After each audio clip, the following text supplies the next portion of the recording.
The night Clara Whitmore arrived at Blackthorne Manor, the servants whispered she wouldn't last a month. The Duke was a man carved from winter itself, cold, unforgiving, and ruthless with anyone who dared question his authority. But Clara wasn't there to bend. She was there because her family's debt had sold her like livestock, and she'd be damned if she'd bow to a man who treated her like property. What no one expected, not the Duke, not his scheming relatives, not even Clara herself, was that her defiance would uncover a conspiracy that could burn the entire estate to the ground. If you want to see how a forced bride brings a frozen duke to his knees, stick around until the end. Drop a comment with your city so I know who's watching, and hit that like button. You'll want to remember where this story goes. The carriage rattled over frozen ground, each jolt reminding Clara Whitmore that she was traveling farther from everything she'd ever known. Her hands were folded tightly in her lap, hidden beneath the folds of her traveling cloak, not out of modesty, but to keep anyone from seeing them shake.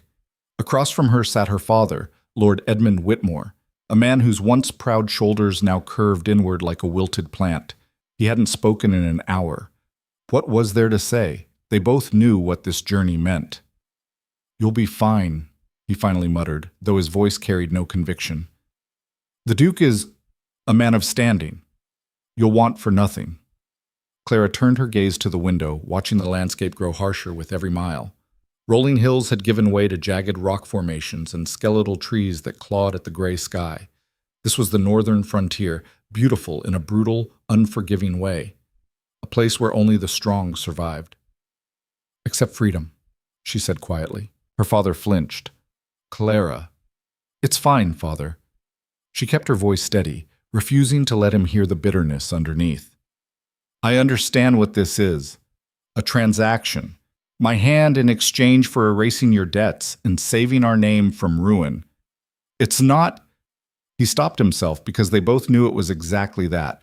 3 years of bad investments, a fire that destroyed half their estate, and creditors circling like vultures had left the Whitmore family with nothing but a title and a daughter of marriageable age. When Duke Adrian Blackthorne had sent word through intermediaries that he required a wife to secure his own political standing, the match had been arranged within a week. Clara had never even seen a portrait of the man she was about to marry. "He's not cruel," her father offered weakly. "From what I'm told, he's fair, disciplined." "Cold, you mean?" Clara had heard the rumors. Everyone had. Duke Adrian Blackthorne was a legend in certain circles. A man who had rebuilt his family's crumbling legacy through sheer force of will and an iron grip on everything he controlled. He was respected, feared, and utterly alone, perfect for a loveless marriage of convenience. The carriage lurched to a stop. Clara's heart kicked against her ribs. "We're here," the driver called down. She didn't move immediately. Instead, she took one long breath, smoothing her hands over her skirt and straightening her spine. If she was going to walk into a cage, she'd do it with her head high. The door opened. Cold air rushed in, carrying the scent of pine and something sharper, smoke from distant chimneys maybe, or the promise of snow. A servant in dark livery stood waiting, his expression carefully blank. "Lady Whitmore?" "Lord Whitmore. Welcome to Blackthorne Manor." Clara stepped down, her boots crunching on gravel, and looked up. The estate loomed before her like something out of a ghost story. It was massive, 3 stories of dark stone and narrow windows, flanked by towers that stabbed at the sky. Ivy crawled up the walls in places, but it looked dead, frozen in place by the brutal northern climate. The ground stretched in every direction, dotted with outbuildings and stables, all of it ringed by dense forest that seemed to press in from all sides. It was grand, and it was utterly joyless. "This way, please." The servant led them through iron gates and up a wide stone staircase. The front doors were enormous, thick oak reinforced with black metal, the kind of doors meant to keep invaders out, or prisoners in. Inside, the air was warmer, but no more welcoming. The entry hall was all dark wood and shadowed corners, lit by chandeliers that hung too high to offer real comfort. Portraits lined the walls, generations of Blackthorns staring down with hard eyes and unsmiling mouths. Clara felt their judgment like a weight on her shoulders. "The Duke is in his study," the servant said. "He will see you shortly. Please wait here." And then he was gone, his footsteps echoing away into the silence. Clara's father cleared his throat. "Impressive, isn't it?" "It's a mausoleum," Clara said flatly. Before he could respond, a door at the far end of the hall opened and a woman emerged. She was older, perhaps 50, with silver-streaked hair pulled back in a severe bun and a dress of charcoal gray that looked expensive but joyless. Her gaze swept over Clara with the efficiency of someone appraising livestock. "Lady Whitmore," she said crisply. "I am Mrs. Calloway, the head housekeeper. The Duke will see you now. Lord Whitmore, refreshments have been prepared for you in the east parlor." It was a dismissal. Clara's father hesitated, clearly torn between propriety and the urge to stay by his daughter's side. But in the end, he squeezed her hand once and let himself be led away. Clara was alone. Mrs. Calloway's expression softened, barely. "This way." They walked through a maze of corridors, passing rooms that Clara couldn't begin to categorize. Libraries, drawing rooms, spaces that seemed to exist only to fill the vast emptiness of the manor. Everything was immaculate. Everything was cold. "The Duke values order," Mrs. Calloway said, as if reading her thoughts. "He expects the household to run precisely. You'll find routines here that have been in place for decades. And I'm expected to follow them?" The housekeeper glanced at her. "You're expected to respect them." They stopped in front of a heavy wooden door. Mrs. Calloway knocked once, firm, efficient, and a voice from within said, "Enter." The housekeeper opened the door, gestured Clara inside, and then closed it behind her. Clara stood in the doorway of what was clearly a study. Shelves lined with books, a massive desk covered in papers and ledgers, a fire crackling in the hearth, the only source of warmth in the room. And standing by the window, silhouetted against the gray afternoon light, was the man she was about to marry, Duke Adrian Blackthorne. He didn't turn immediately. For a long moment, he simply stood there, hands clasped behind his back, staring out at the frozen grounds as if she weren't even in the room. Clara used the time to study him. He was tall, taller than she'd expected, with broad shoulders and the kind of posture that came from military discipline or aristocratic training. His hair was dark, almost black, and cut short in a style that was practical rather than fashionable. Even from behind, he radiated control. When he finally turned, Clara felt the full weight of his gaze. His face was striking in a harsh, uncompromising way.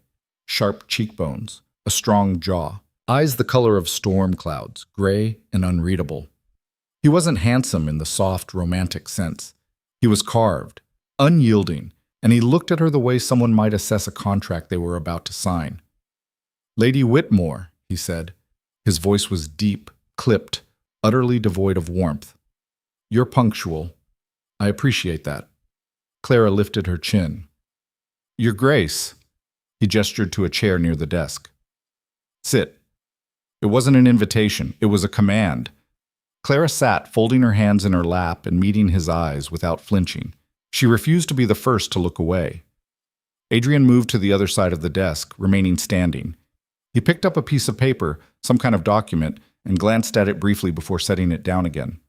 "I'll be direct," he said. "This marriage serves a purpose for both our families. Your father requires financial stability and the security of my name. I require a wife to satisfy certain social expectations and to ensure the continuation of my lineage. Beyond that, I have no illusions about affection or companionship." Clara blinked. "You're saying this is purely transactional." "I'm saying this is practical." His gaze didn't waver. "I don't expect love, Lady Whitmore. I expect competence. You will manage the household, represent the family at necessary functions, and conduct yourself with the dignity befitting a duchess. In return, you will have every material comfort, protection under my name, and autonomy within reason." "Within reason," Clara repeated slowly. "What does that mean?" "It means you will not interfere with the running of the estate, the management of my affairs, or decisions that fall under my authority. You will have freedom in matters of the household and your personal pursuits, provided they don't reflect poorly on this family. So I'm to be a decoration." Adrian's expression didn't change, but something flickered in his eyes. Annoyance, maybe, or surprise that she'd spoken so bluntly. "You're to be my wife. That comes with responsibilities and boundaries. If you find that arrangement unsuitable, we can discuss alternatives." "Alternatives?" Clara laughed, and it came out sharper than she intended. "What alternatives exactly? My family is ruined. I'm here because I have no choice. But don't mistake necessity for submission, Your Grace. If you expect me to smile prettily and fade into the wallpaper, you've chosen the wrong woman." For the first time, Adrian seemed genuinely caught off guard. He studied her for a long moment, his eyes narrowing slightly. "Noted," he said finally. "But understand this, Lady Whitmore. This estate, this family, everything you see here was built on discipline and control. I will not tolerate chaos. I will not tolerate defiance that undermines what I've worked to preserve. If you wish to challenge me, choose your battles carefully. And if I don't, then we'll both be miserable." The silence that followed was heavy, charged with something Clara couldn't quite name. It wasn't hostility, exactly. It was more like two forces colliding, neither willing to yield. Finally, Adrian moved around the desk, stopping a few feet from her chair. "The wedding will take place in 3 days. Mrs. Calloway will see to your needs. If you have questions about the household or your duties, direct them to her. And if I have questions for you, then you may submit them in writing and I'll respond when time permits." Clara stood, forcing herself to meet his gaze even though he towered over her. "You really are as cold as they say." For a fraction of a second, something shifted in his expression, something almost human, but it was gone before she could name it. "Good day, Lady Whitmore." It was a dismissal. Clara turned and walked to the door, her heart pounding with anger, and something else she didn't want to acknowledge. As she reached for the handle, Adrian's voice stopped her. "One more thing." She glanced back. "Don't expect me to change," he said quietly. "I am what circumstances made me, and I have no interest in becoming anything else." Clara didn't answer. She simply left, closing the door behind her with more force than was strictly necessary. The next 3 days passed in a blur of fittings, instructions, and suffocating routine. Mrs. Calloway was efficient to the point of ruthlessness, drilling Clara on everything from proper table settings to the hierarchy of the household staff. There were maids, footmen, cooks, groundskeepers, an army of people who kept the estate running like clockwork, and every single one of them seemed terrified of the Duke. "He doesn't tolerate mistakes," one of the younger maids whispered when she thought Clara wasn't listening. "Last month, a footman broke a vase in the East Wing. His Grace dismissed him the same day." "For a vase?" Clara asked. The maid nodded, wide-eyed. "He says disorder leads to collapse. Everything has to be perfect." Perfect. The word echoed in Clara's mind as she wandered the vast, empty halls of Blackthorne Manor. Everything here was perfect, and utterly lifeless. The wedding itself was a cold, formal affair. No celebration, no joy. Just a priest, a handful of witnesses, and vows spoken in a chapel that felt more like a tomb. Adrian stood beside her, rigid and expressionless, his voice steady as he recited the words that bound them together. When it was over, he kissed her hand, briefly, perfunctorily, and then returned to his study. Clara was left standing in the chapel, a duchess in name only, wondering what the hell she'd gotten herself into. The first real clash came 2 weeks later.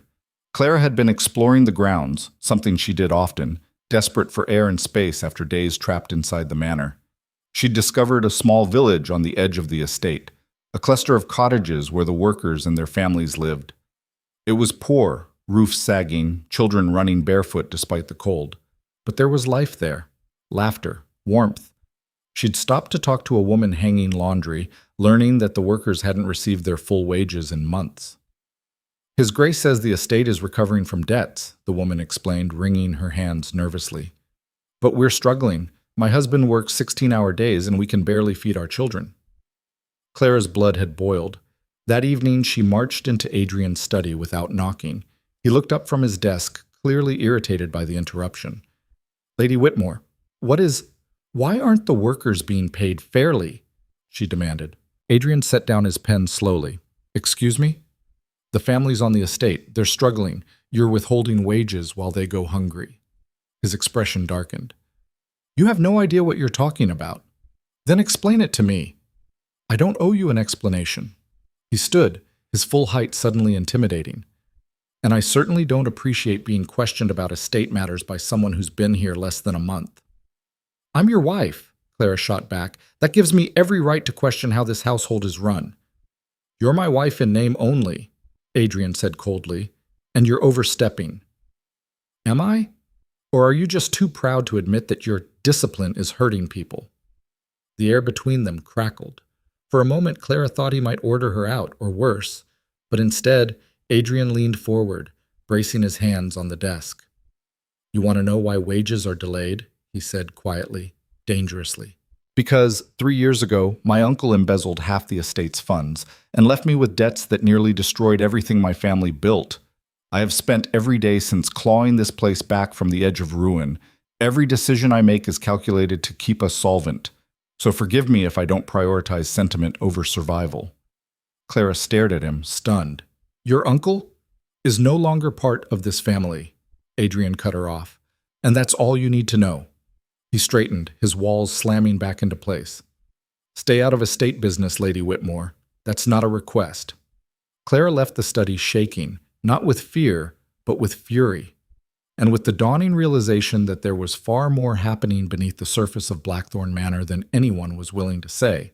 She wasn't going to stay silent, not anymore. The confrontation in Adrian's study changed something. Not between them, if anything, the distance felt wider, but in Clara herself. She'd walked into that room expecting answers and walked out with a fragment of truth that didn't add up. An uncle who'd embezzled funds, debts that nearly destroyed everything. Adrian's icy control suddenly looked less like cruelty and more like survival. But that didn't excuse the suffering she'd seen in the village. Over the next week, Clara made it her mission to understand the estate from the inside out. She spent mornings with Mrs. Calloway, memorizing supply chains and household budgets. She spent afternoons in the village, talking to the workers' families, learning their names, their struggles, the way they tiptoed around any mention of the Duke, like he was a sleeping beast they couldn't afford to wake. "He's not a bad man," one of the older women told her, kneading bread dough with weathered hands. "But he's not a warm one either. His father was the same way, and his grandfather before him. Blackthorns don't soften, Your Grace. They endure." Clara didn't argue, but she didn't accept it either. She started small. A suggestion to Mrs. Calloway that they redistribute surplus fabric from the manor's storage to families who needed winter clothes. A quiet word with the head cook about sending leftover food to the village instead of letting it spoil. Small gestures that didn't require Adrian's approval, or so she thought. It was the cook who betrayed her, not maliciously. The woman simply mentioned it in passing during a routine meeting with the Duke, something about adjusting meal portions to accommodate the surplus redistribution Lady Whitmore had requested. Adrian summoned Clara to his study that same evening. She found him standing by the fireplace, one hand braced against the mantel, his posture rigid. He didn't look at her when she entered. "Close the door," he said. Clara obeyed, her pulse quickening. She'd known this was coming. Part of her had even welcomed it. Adrian turned slowly, his expression unreadable. "I gave you clear boundaries." "You did, and you ignored them." Clara clasped her hands in front of her, refusing to look away. "I made adjustments to household waste. That's well within my authority as Duchess. Don't play semantic games with me."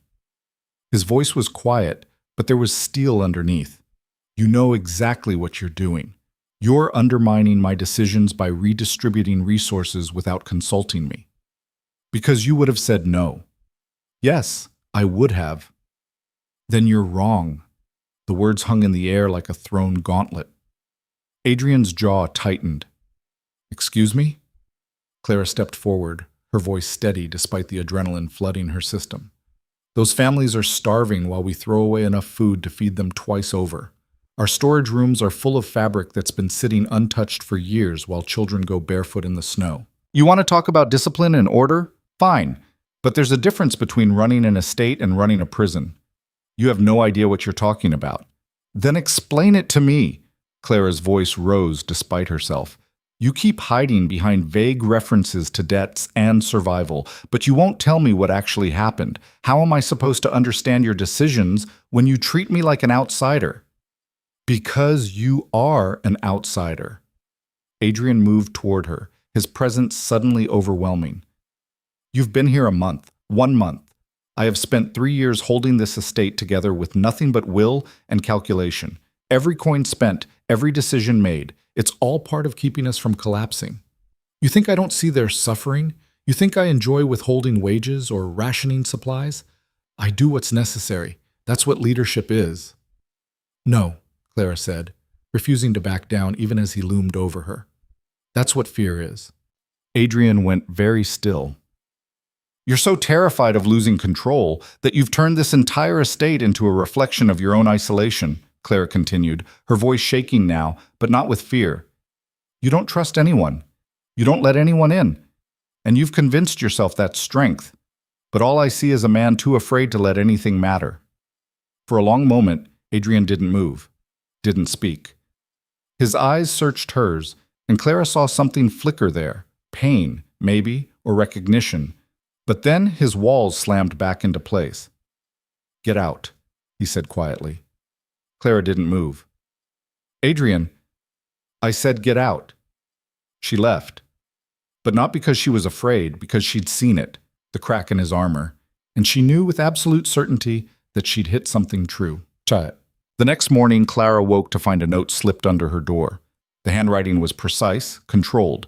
Adrian's. The household budget is in the East Library. Second shelf, blue ledger. Read it, then we'll talk. She found the ledger exactly where he'd said. It was massive, filled with columns of numbers and notations in Adrian's meticulous script.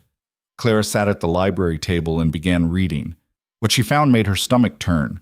The debts were worse than she'd imagined. Not just significant, catastrophic. 3 years ago, the estate had been on the verge of complete financial collapse. Creditors circling, land seizures threatened, the Blackthorne name itself at risk of being auctioned off to pay what was owed.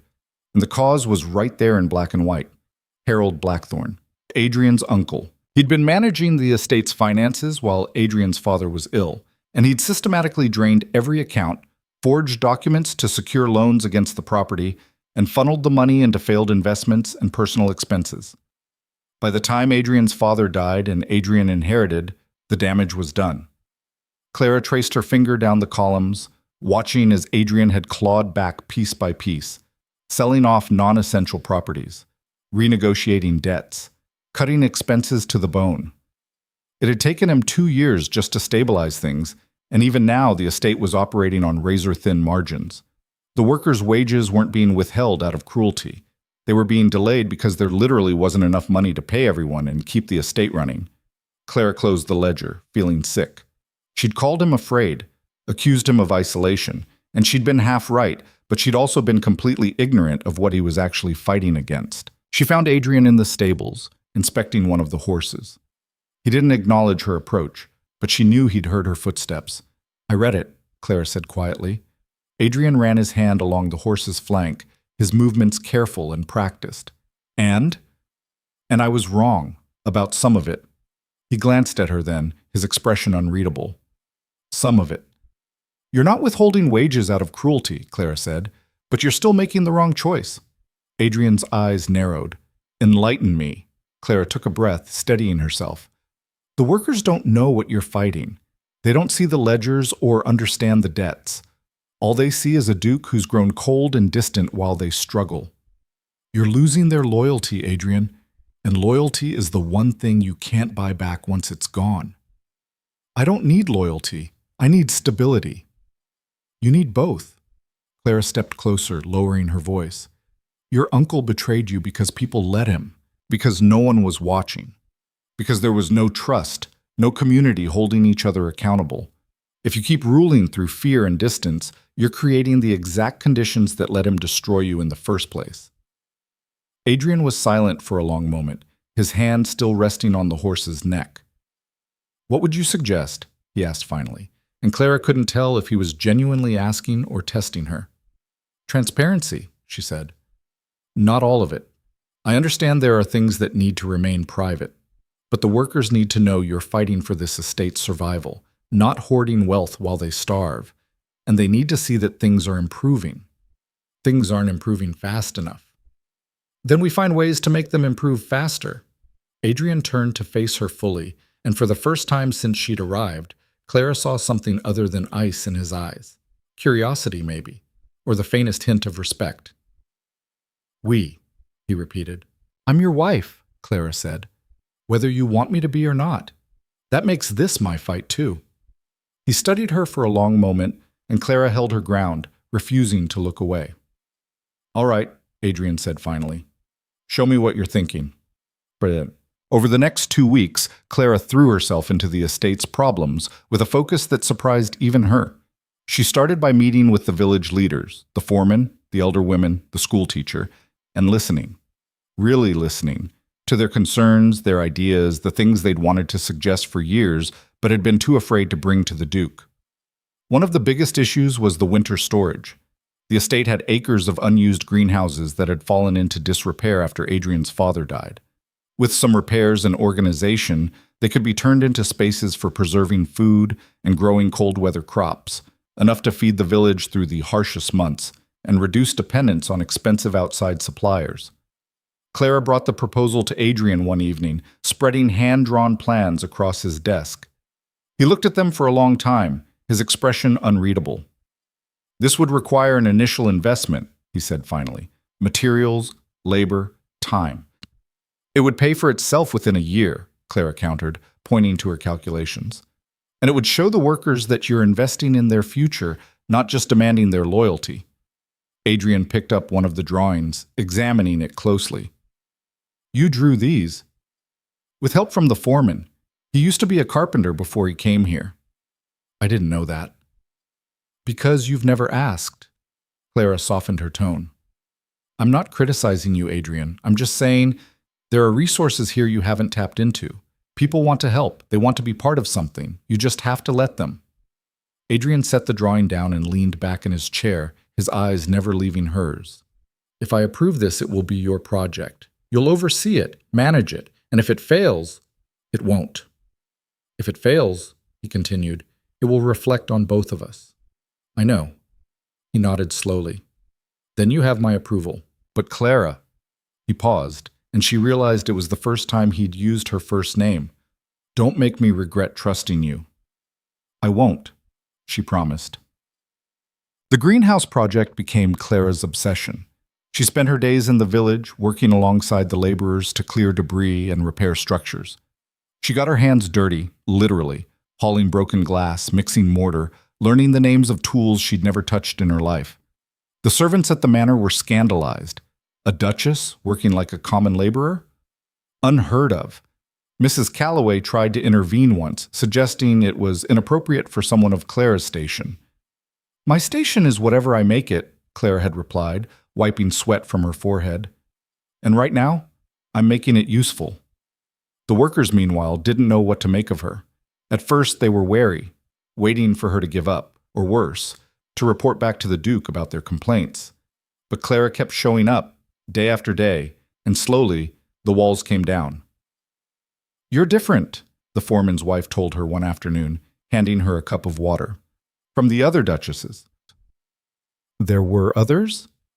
The woman nodded. "His Grace's mother. She never left the manor. Didn't even know most of our names." Clara took a long drink, her muscles aching from the morning's work. "Well, I'm not her." "No," the woman agreed, smiling slightly. "You're not." But not everyone was won over. There were whispers, growing louder each day, that Clara was overstepping, that she was trying to turn the workers against the Duke, that her meddling would only make things worse. And then there was Marcus Blackthorne. Clara first heard his name from one of the stable boys, who mentioned in passing that Master Marcus had arrived the previous evening and was staying in the West Wing. "Who's Master Marcus?" Clara had asked. The boy's face went pale. "The Duke's cousin, miss. Your Grace. I shouldn't have said anything." Clara found Adrian in his study that evening and didn't bother with pleasantries. "Why didn't you tell me your cousin was here?" Adrian looked up from his papers, his expression carefully neutral. "Because it's none of your concern. Everything about this estate is my concern. Marcus is family business. I'm family now, or have you forgotten?" Adrian set down his pen with deliberate slowness. "Marcus is Harold's son. He's here because certain legal matters regarding the estate require his signature. He'll be gone within the week." Clara's blood ran cold. Harold, your uncle, the one who embezzled. Yes. And you let his son stay here? I don't have a choice, Adrian said tightly. The law requires it. Trust me. I want him gone as much as you do. But when Clara finally met Marcus at dinner that evening, she understood why Adrian was so tense. Marcus Blackthorne was everything Adrian wasn't. Charming, warm, quick with a smile and a compliment. He was younger than Adrian by a few years, with the same dark hair but softer features and a way of speaking that put people at ease. Lady Whitmore, he said, rising when she entered the dining room. Or should I say Duchess? Forgive me. I'm still adjusting to Adrian actually taking a wife. I'd nearly given up hope. Clara offered her hand, and Marcus kissed it with a flourish that felt just a touch too practiced. Mr. Blackthorne. Please, call me Marcus. We're family now, after all. He glanced at Adrian, who sat at the head of the table looking like he'd rather be anywhere else. Though I must say, cousin, you undersold her. Lady Whitmore is far more lovely than your letters suggested. I didn't mention her appearance in my letters, Adrian said flatly. Exactly my point. Marcus grinned and pulled out a chair for Clara. But I've heard all about your little project in the village. The greenhouses, is it? How progressive. Clara sat, immediately wary. You've heard about that? Oh, the servants talk, and I make it a point to listen. Marcus settled into his own chair, reaching for the wine. I think it's marvelous, truly. Adrian's always been so focused on the numbers. It's refreshing to see someone thinking about the people. The people are the numbers, Adrian said coldly. Every decision I make affects them. Of course, of course. Marcus raised his glass in a mock toast. No one questions your dedication, cousin. But dedication without warmth can feel like tyranny. Isn't that right, Lady Whitmore? Clara felt the trap immediately. Agree, and she'd be undermining Adrian. Disagree, and she'd be lying. I think, she said carefully, that running an estate requires both strategy and compassion, and I'm fortunate to be married to someone who understands the former while I work on the latter. Marcus's smile didn't falter, but something flickered in his eyes. Disappointment, maybe, that she hadn't taken the bait. The rest of the dinner was excruciating. Marcus dominated the conversation, telling stories about his travels, his business ventures, his many successes. He was polite, engaging, and Clara didn't trust him for a second. When the meal finally ended and Marcus excused himself to his rooms, Clara turned to Adrian. He's dangerous. Adrian didn't look surprised. Yes. Then why is he really here?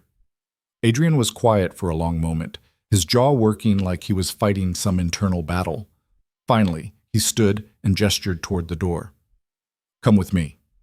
He led her through the manor to a part of the estate she'd never seen, a narrow corridor behind the main library that ended in a locked door. Adrian produced a key from his coat and opened it, revealing a small, windowless room that smelled of old paper and dust. Inside were boxes, dozens of them, stacked along the walls and piled on a single desk. These are my father's personal records, Adrian said, his voice low. Everything Harold didn't manage to destroy before I discovered what he'd done. Clara stepped inside, her eyes scanning the boxes. What's in them? Proof, Adrian said simply. Evidence of the embezzlement, the forged documents, the shell companies Harold used to funnel money out of the estate. It's everything I need to bring criminal charges against him. Then why haven't you? Because Harold disappeared 3 years ago, vanished the moment he realized I'd figured out what he'd done. And without him here to stand trial, the courts won't move forward. Clara turned to look at him. And Marcus? Marcus claims he knew nothing about his father's crimes, that he was estranged from Harold during those years, and legally, I can't prove otherwise. But you don't believe him. Adrian's expression hardened. Harold didn't act alone. Someone helped him. Someone with access to estate records and enough knowledge to cover his tracks. Marcus was working as Harold's assistant at the time. He had every opportunity. Then why bring him here? Because the estate's legal reorganization requires signatures from all living Blackthorne heirs, Marcus included, and he's been stalling for months, finding excuses to delay.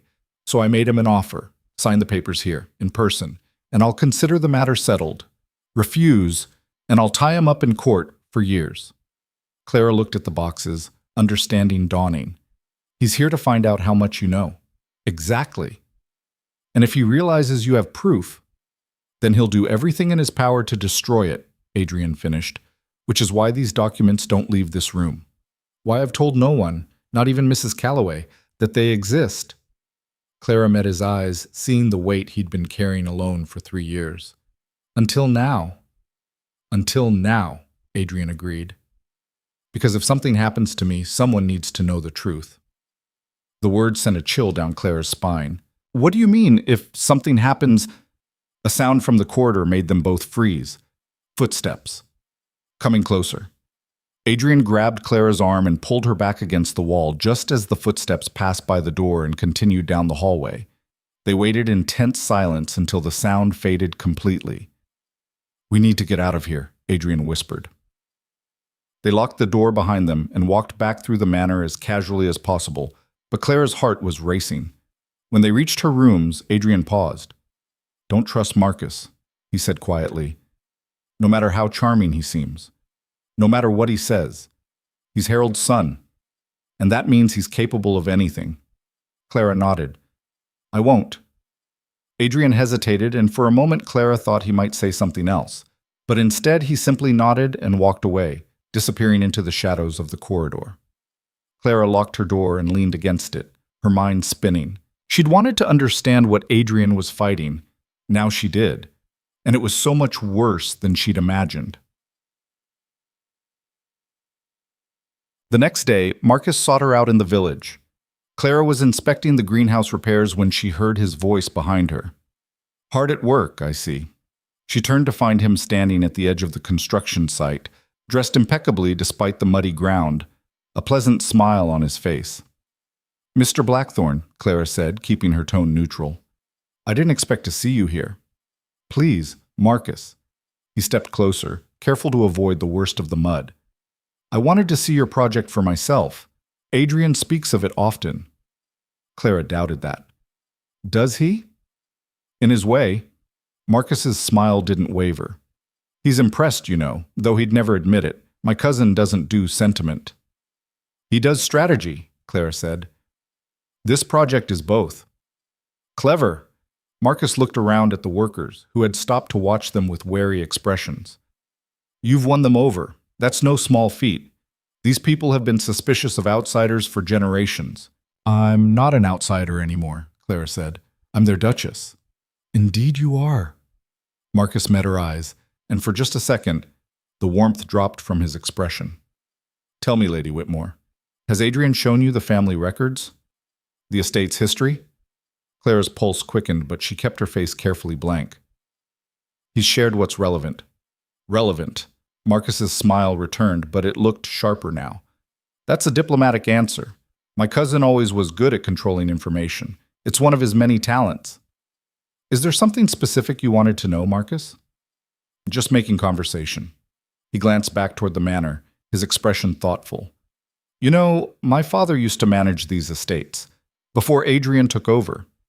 He had a different philosophy, more focused on growth than mere survival. Adrian prefers to hold tight to what he has, but sometimes holding too tight can crush the very thing you're trying to protect." It wasn't a threat.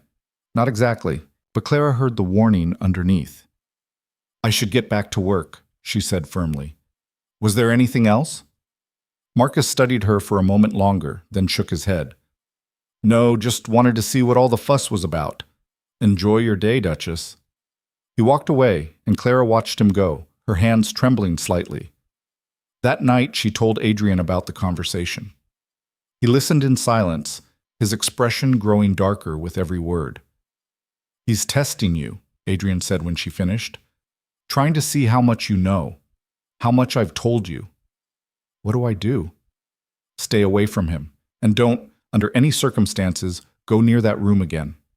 Not until he's gone." But Marcus didn't leave in a week. He extended his stay, claiming delays with his solicitors, business matters that required his attention, and with each passing day his presence felt more like a threat. Then, 5 days after their conversation in the village, Clara woke in the middle of the night to the smell of smoke. She bolted upright, her heart hammering. For a second she thought she'd imagined it, But no, there it was again, acrid and sharp, drifting under her door. Clara threw on a robe and ran into the hallway. The corridor was hazy with smoke, and she could hear shouting from somewhere deeper in the manor. Servants running. Mrs. Calloway's voice sharp with panic. Clara ran toward the sound and nearly collided with Adrian, who was coming from the opposite direction, already dressed. "What's happening?" she gasped. "Fire," he said grimly. "In the east wing, near the library." Clara's blood turned to ice. The room with the records was in the east wing. "Adrian, I know." His face was white, his jaw set. "Stay here. Get the servants organized. Make sure everyone's accounted for." "You can't go in there. I have to." He gripped her shoulders, his eyes fierce. "Those records are the only proof I have. If they burn, Harold and Marcus win. Everything I fought for is gone."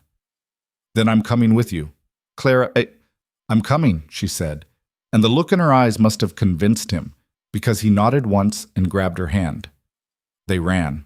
The smoke thickened as they ran, turning the familiar corridors into a maze of shadows and choking haze. Clara pressed her sleeve against her mouth, her eyes watering, but she didn't slow down. Adrian's hand was iron around hers, pulling her forward even as the heat grew more intense. They rounded a corner and nearly ran straight into a wall of flame. The fire had spread faster than either of them had anticipated, consuming the wood paneling and ancient tapestries like kindling. The corridor leading to the records room was completely engulfed, flames licking up to the ceiling, the heat so intense Clara could feel her skin tightening. "We can't get through," she gasped. Adrian's face was set in grim determination, his eyes scanning the hallway. "There's another way, through the servants' passage. Come on." He dragged her back the way they'd come, taking a sharp left into a narrower corridor she'd never noticed before. The air here was clearer, but she could hear the fire roaring behind them, eating through the manor like a living thing. They reached a small door hidden behind a tapestry. Adrian yanked it open, revealing a tight stairwell that descended into darkness. "This leads to the lower level," he said, his voice rough from smoke. "There's a passage that runs beneath the library. We can access the records room from below." Clara didn't hesitate. She followed him down the stairs, her hand trailing along the cold stone wall for balance. The air grew cooler as they descended, but the smell of smoke was still everywhere, seeping through cracks in the walls. The passage at the bottom was barely tall enough for Adrian to stand upright. He moved quickly, counting doorways under his breath until he stopped at one that looked identical to all the others. "Here," he said, producing the key. His hands were shaking. Clara saw it in the firelight from the oil lamp he'd grabbed, but he got the door open. They climbed a second set of stairs and emerged into the records room. It was untouched. No smoke, no flames, just boxes and dust, and the overwhelming relief of seeing everything intact. "Thank heaven," Adrian breathed, and then immediately started grabbing boxes. "Help me. We need to move as much as we can." Clara didn't waste time asking where. She grabbed the nearest box, it was heavier than she'd expected, and followed Adrian back down to the passage. They made trip after trip, their arms burning, sweat mixing with soot on their faces. Clara lost count of how many boxes they moved, her world narrowing to the rhythm of climb, carry, descend, repeat. On what must have been their 6th or 7th trip, they heard it, a massive crack from somewhere above, followed by a sound like thunder. The ceiling. "Go!" Adrian shoved Clara toward the stairs. "Get out now!" They ran, abandoning the remaining boxes as the building groaned and shifted above them. Clara's lungs burned, her legs screaming, but she didn't stop until they burst out of the passage and into the lower corridor. Behind them, something collapsed with a deafening roar. Dust and debris exploded from the stairwell they'd just exited, and Adrian pulled Clara against him, shielding her as chunks of plaster rained down. When the dust settled, the passage was completely blocked. Clara was shaking, her whole body trembling with adrenaline and shock. Adrian's arms were still around her, and for a moment neither of them moved. "Are you hurt?" he asked, his voice hoarse. Clara shook her head. "You?" "No." They stayed like that for another heartbeat, and then Adrian pulled back, his hands moving to her shoulders, checking her over with an intensity that made Clara's chest tighten.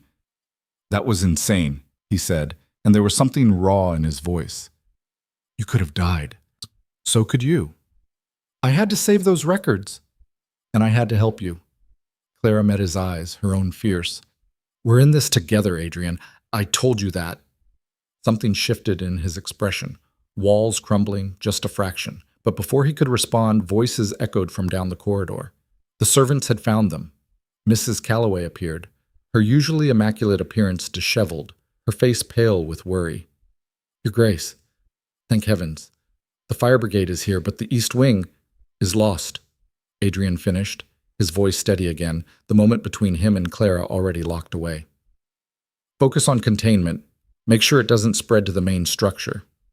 "Yes, Your Grace." Mrs. Calloway's gaze flicked to Clara, taking in her soot-stained face and singed robe. "And you, my lady?" "I'm fine," Clara said. "See to the staff. Make sure everyone's accounted for." The housekeeper nodded and hurried away, barking orders at the servants who'd gathered. Adrian turned to Clara. "We need to move those boxes somewhere secure. Somewhere—" "The greenhouse," Clara said suddenly. "The main one. It's isolated from the manor, stone construction, and there's a storage room in the back with a lock." Adrian considered this for a moment, then nodded. "Get changed. Meet me at the kitchen entrance in 10 minutes. They separated, and Clara ran to her rooms, her mind racing. The fire hadn't been an accident, she was certain of it. The timing was too convenient, the location too specific. Someone had set it deliberately, and there was only one person who had a motive. She changed quickly, throwing on a simple dress and sturdy boots, then grabbed a shawl and headed for the kitchens. Adrian was already there, along with 2 footmen he'd clearly deemed trustworthy. Together they loaded the boxes onto a small cart and wheeled them across the grounds to the greenhouse. It was nearly dawn by the time they finished, the eastern sky just beginning to lighten. Clara's arms felt like jelly, and her lungs still burned from the smoke, but the records were safe. Adrian locked the storage room himself and pocketed the key. "No one comes in here without my direct permission," he told the footman. "Understood?" They nodded and retreated, leaving Adrian and Clara alone in the greenhouse. Around them, the framework of their project stood half-finished, ghostly in the pre-dawn light. Adrian turned to her, and Clara saw exhaustion written in every line of his face. But there was something else too, a kind of burning focus that hadn't been there before. "It was Marcus," he said quietly. "I know. I'm going to prove it, and when I do—" "We'll deal with it," Clara interrupted. "Together." Adrian looked at her for a long moment, and then, to her surprise, he reached out and tucked a strand of soot-darkened hair behind her ear. The gesture was so unexpected, so gentle, that Clara's breath caught. "You could have run," he said softly, "when the fire started. You could have gotten to safety and left me to handle it. That's not who I am." "No," Adrian agreed, his thumb brushing her cheek. "It's not." For a heartbeat, Clara thought he might kiss her. His gaze dropped to her lips, his hand still cradling her face, and she felt herself leaning in. A door slammed somewhere in the distance, shattering the moment. Adrian dropped his hand and stepped back, the walls slamming into place so fast Clara almost felt the impact. "We should get back," he said, his voice carefully neutral. "There will be questions." Clara nodded, not trusting herself to speak. They walked back to the manor in silence, the sun rising behind them, painting the smoke-stained walls in shades of gold and gray. The aftermath of the fire consumed the next 2 days. Investigators came from the nearest town. Officials who asked questions and examined the damage and took notes in leather-bound journals. The verdict was inconclusive. Possible electrical fault, old wiring, accident. Clara wanted to scream. Adrian, meanwhile, had retreated into cold efficiency, coordinating repairs and managing the fallout, with the same icy control he'd shown when she first arrived. The only difference was that now, when their eyes met across a room, there was something else there. An understanding, a partnership. And Marcus played the concerned cousin beautifully. He helped coordinate the rescue efforts, comforted shaken servants, even offered to cover some of the repair costs out of his own pocket, an offer Adrian refused with barely concealed contempt. "You're very kind," Clara said coolly when Marcus mentioned it to her, "but I'm sure the Duke has everything under control." Marcus's smile didn't waver. "Of course. Adrian always does, doesn't he? Though I must say it's fortunate the fire didn't spread to the main archives. All those family records, Irreplaceable, really. Clara kept her expression neutral. Indeed. Still, Marcus continued, his tone casual, accidents do happen, especially in old buildings like this. So much history, so many combustible materials. It wasn't even subtle. He was testing her, trying to see if she knew. If you're concerned about safety, Clara said sweetly, perhaps you should consider cutting your visit short. I'd hate for anything to happen to you while you're under our roof. Something flickered in Marcus's eyes. Annoyance, maybe, or respect for the counter-threat. How thoughtful, but I'm not worried. I'm sure Adrian has everything well in hand. That evening, Clara found Adrian in what remained of his study. The fire had damaged the east wing, but his primary office had been spared. He was standing at the window, staring out at the darkening grounds. He's not leaving, Clara said without preamble. No, Adrian agreed. He's not. Because he knows we saved the records. He's waiting to see what we do with them. Adrian turned to face her. Or he's planning his next move.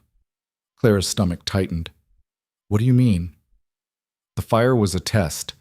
To see if we'd take the bait and reveal where the records are hidden. We didn't, so now he'll try something else. Like what? I don't know. Adrian's jaw tightened. But Marcus is his father's son. He won't give up. Not when there's this much at stake. Clara moved closer, lowering her voice even though they were alone. Then we need to move first. Use the evidence. Bring charges. Against whom? Adrian cut her off. Harold is still missing, and without him the courts won't move. They'll see it as a family dispute, nothing more.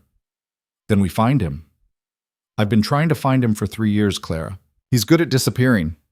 Clara bit her lip, thinking, what if we don't need to find Harold?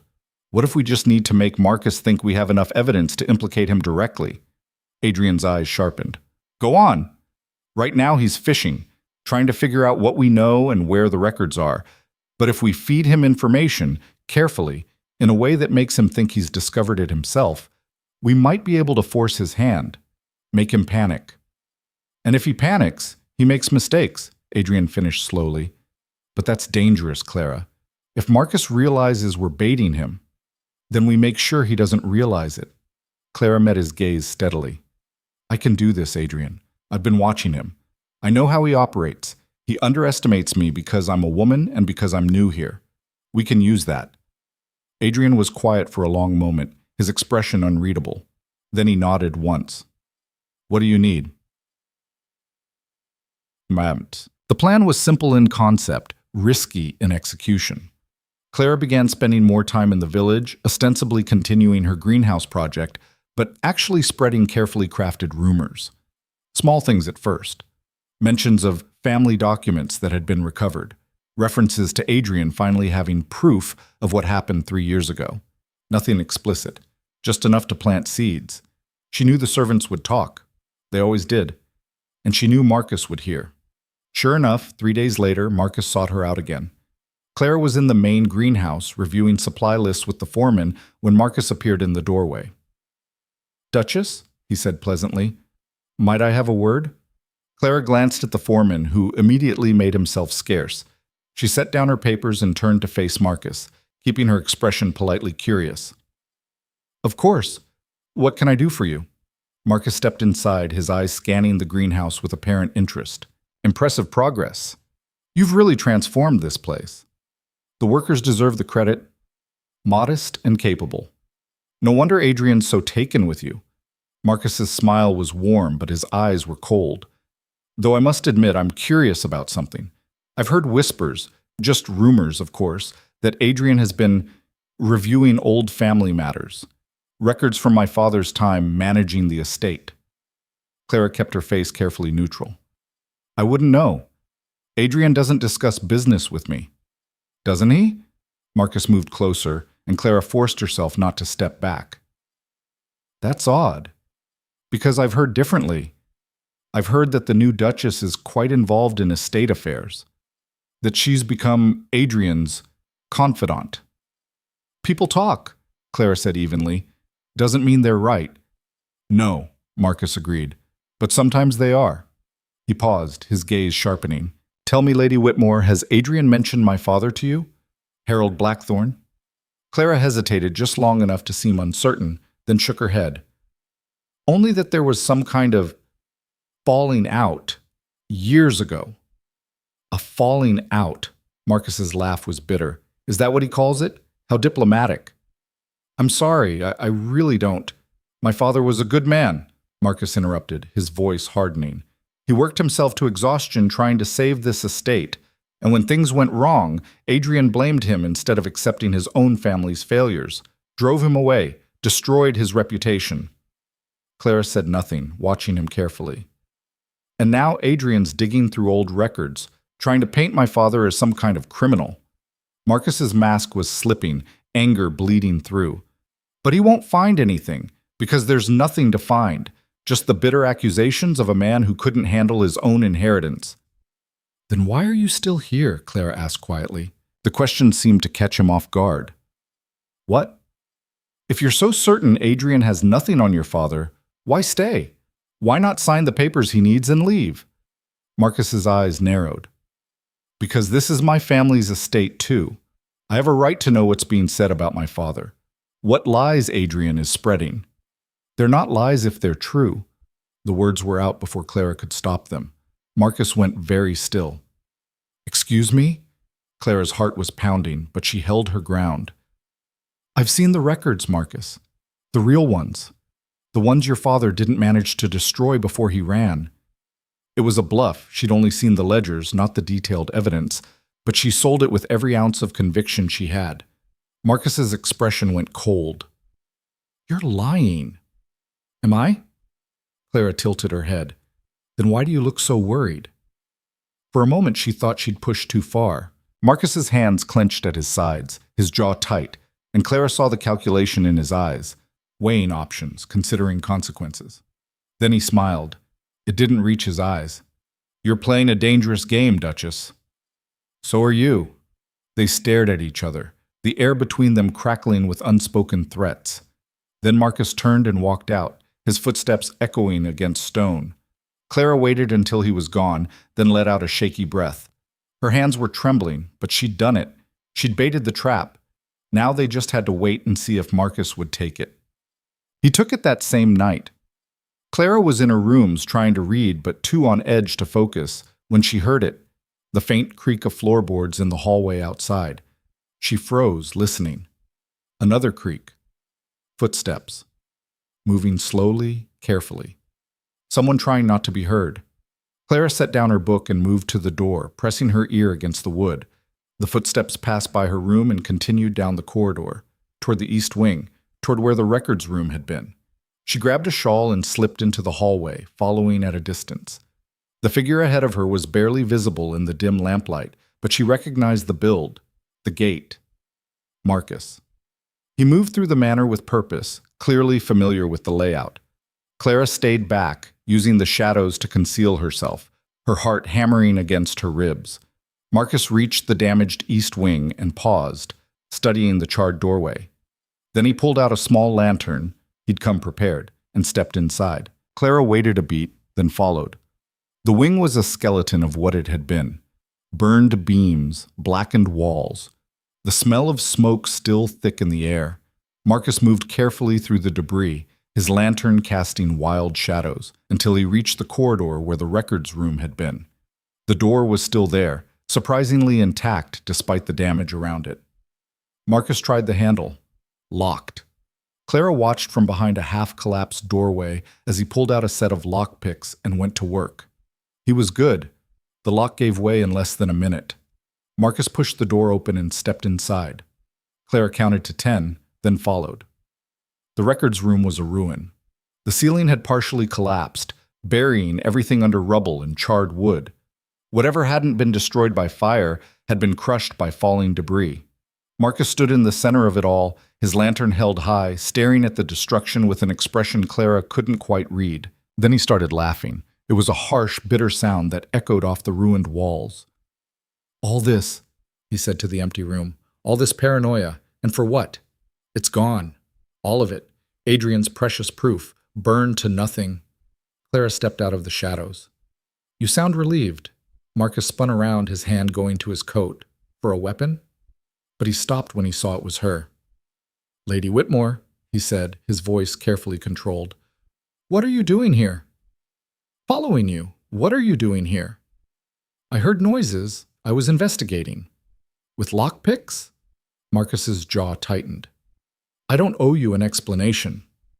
"No," Clara agreed, "but you owe Adrian one, and the authorities, for arson, for attempted destruction of evidence, for you have no proof. Don't I?" Clara pulled a small object from her pocket, a silver lighter she'd found in the debris near where the fire started. She'd been carrying it since the night of the fire, waiting for the right moment to use it. She held it up in the lamplight. Engraved on the side were initials MB. Marcus's face went white. "This was found at the point of origin," Clara said quietly, "along with traces of accelerant. Your lighter, Marcus. Your fire. That could have been planted. Could have been. But it wasn't." Clara took a step closer, and in the lantern light she saw real fear in Marcus's eyes for the first time.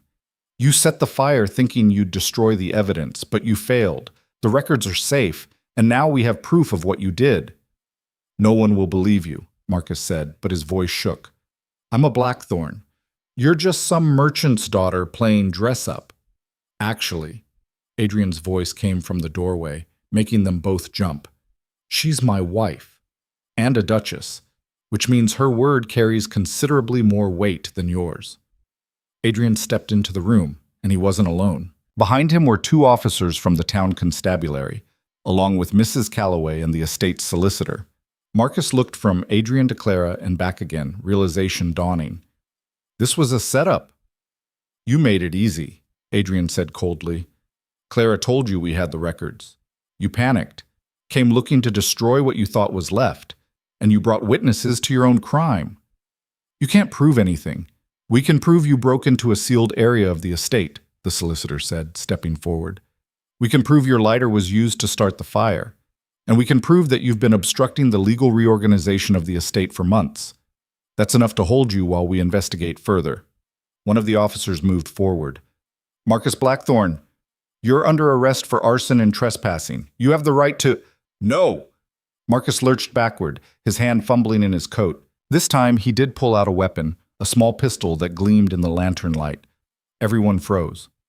"I'm not going anywhere," Marcus said, his voice shaking. "You think you've won? You think this is over? My father built this estate as much as any Blackthorne. We deserve our share.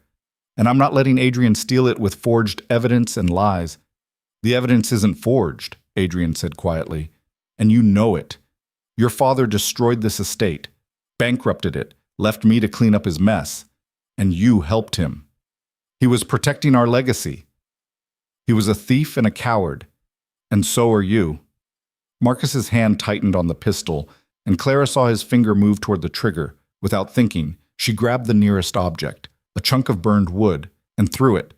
It hit Marcus's arm just as the gun went off. The shot went wide, the bullet embedding itself in the wall behind Adrian's head. Marcus stumbled, and the officers were on him in seconds, wrestling the gun away and forcing him to the ground. Clara stood frozen, her ears ringing from the gunshot, her whole body shaking. Adrian crossed to her in 3 strides and pulled her against him, his arms tight around her. "Are you hurt?" he demanded, his hands running over her arms, her back, checking for injuries. "No, I'm fine. Are you?" "Fine." His voice was rough, and when he pulled back to look at her, there was something fierce and raw in his eyes. "You could have been killed." "So could you." "Clara—" But whatever he was going to say was lost as Mrs. Calloway rushed over, the solicitor right behind her, everyone talking at once. The officers hauled Marcus to his feet, handcuffing him despite his protests. As they dragged him toward the door, Marcus looked back at Clara, his expression twisted with hate. "This isn't over," he spat. "My father—" "Your father is finished," Adrian said coldly. "And so are you. Get him out of here." The officers complied, and Marcus's shouts faded as they took him away. The room fell silent except for the sound of Clara's ragged breathing. The solicitor cleared his throat. "Your Grace, I'll need formal statements from both you and the Duchess, and we'll need to coordinate with the constabulary on the investigation." "Tomorrow," Adrian said, his tone brooking no argument. Right now, I need a moment. The solicitor nodded and retreated, Mrs. Calloway ushering everyone out until Adrian and Clara were alone in the ruined room. Adrian turned to her, and Clara saw the walls finally come down. The control, the ice, the carefully maintained distance, all of it crumbling. I thought I'd lost you, he said hoarsely. When he pulled that gun, but you didn't. Clara reached up, her hand cupping his face. I'm right here. Adrian covered her hand with his eyes searching hers. You shouldn't have followed him. You shouldn't have put yourself at risk. Yes, I should have, because this is my fight too, our fight. Clara. And because I love you. The words fell into the silence like stones into still water, ripples spreading outward. Clara hadn't planned to say them, hadn't even fully realized she felt them until they were out. But now that they were, she couldn't take them back, didn't want to. Adrian stared at her, something like wonder breaking across his face. Say that again. I love you, Clara repeated, her voice steady now. I know this started as a transaction. I know you never wanted... Adrian kissed her. It wasn't gentle or tentative, it was fierce and desperate, and 3 years of walls finally shattering. His hands tangled in her hair, pulling her closer, and Clara kissed him back with everything she had, pouring all her frustration and fear and hope into it. When they finally broke apart, both breathing hard, Adrian rested his forehead against hers. I love you too, he said roughly. I think I have since you first challenged me in my study, since you refused to be what everyone expected, since you saw through all my armor and decided to stay anyway. Clara laughed, the sound shaky with emotion. We're a mess. Yes, Adrian agreed, but we're a mess together. He kissed her again, softer this time, and Clara felt something settle in her chest, something that felt like home. But their victory was short-lived. The next morning, as Clara was getting dressed, a servant knocked on her door with a message. Adrian needed to see her immediately. In the greenhouse. Clara's stomach dropped. She threw on her clothes and ran. Adrian was standing in the storage room, the door hanging open, his face white with fury. The boxes were gone. Every single one. How? Clara breathed, stepping inside the empty room. We locked it. We were careful. There's a window, Adrian said tightly, pointing to a small opening near the ceiling. Someone broke in during the night, took everything. But Marcus is in custody. Marcus didn't work alone. Adrian turned to her, and Clara saw the fear beneath his anger. His father's still out there, and now Harold has everything he needs to disappear forever. We have nothing. No proof, no evidence. Just our word against a man who's already gone. Clara stared at the empty room, her mind racing. They'd been so close to finally ending this. And now... Wait, she said slowly. The boxes Marcus saw burning in the records room. What was in them? Adrian blinked. What? That night, the fire. We moved the real records to the greenhouse. But the ones that burned, what was in those boxes? Understanding dawned in Adrian's eyes. Old household ledgers. Inventory from 20 years ago. Nothing important. I'd been meaning to clear them out, but never got around to... He stopped, his gaze sharpening. You're saying whoever took the boxes doesn't know they're worthless? I'm saying Harold came back for what he thought was evidence against him, but all he has is decades-old inventory lists. Clara felt a wild hope rising in her chest. Adrian, where are the real records? Adrian stared at her for a long moment. Then he crossed to the far wall, pressed a specific stone in the foundation, and a section of the wall swung inward, revealing a hidden compartment. Inside were the boxes, all of them.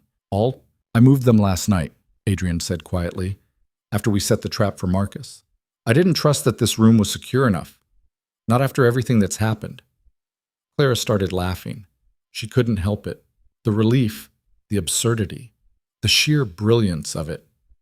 Adrian pulled her into his arms, and she felt his chest shaking with his own silent laughter. We did it, she said. We actually did it. Not yet, Adrian said, but he was smiling. Really smiling, for the first time since she'd known him. But we will.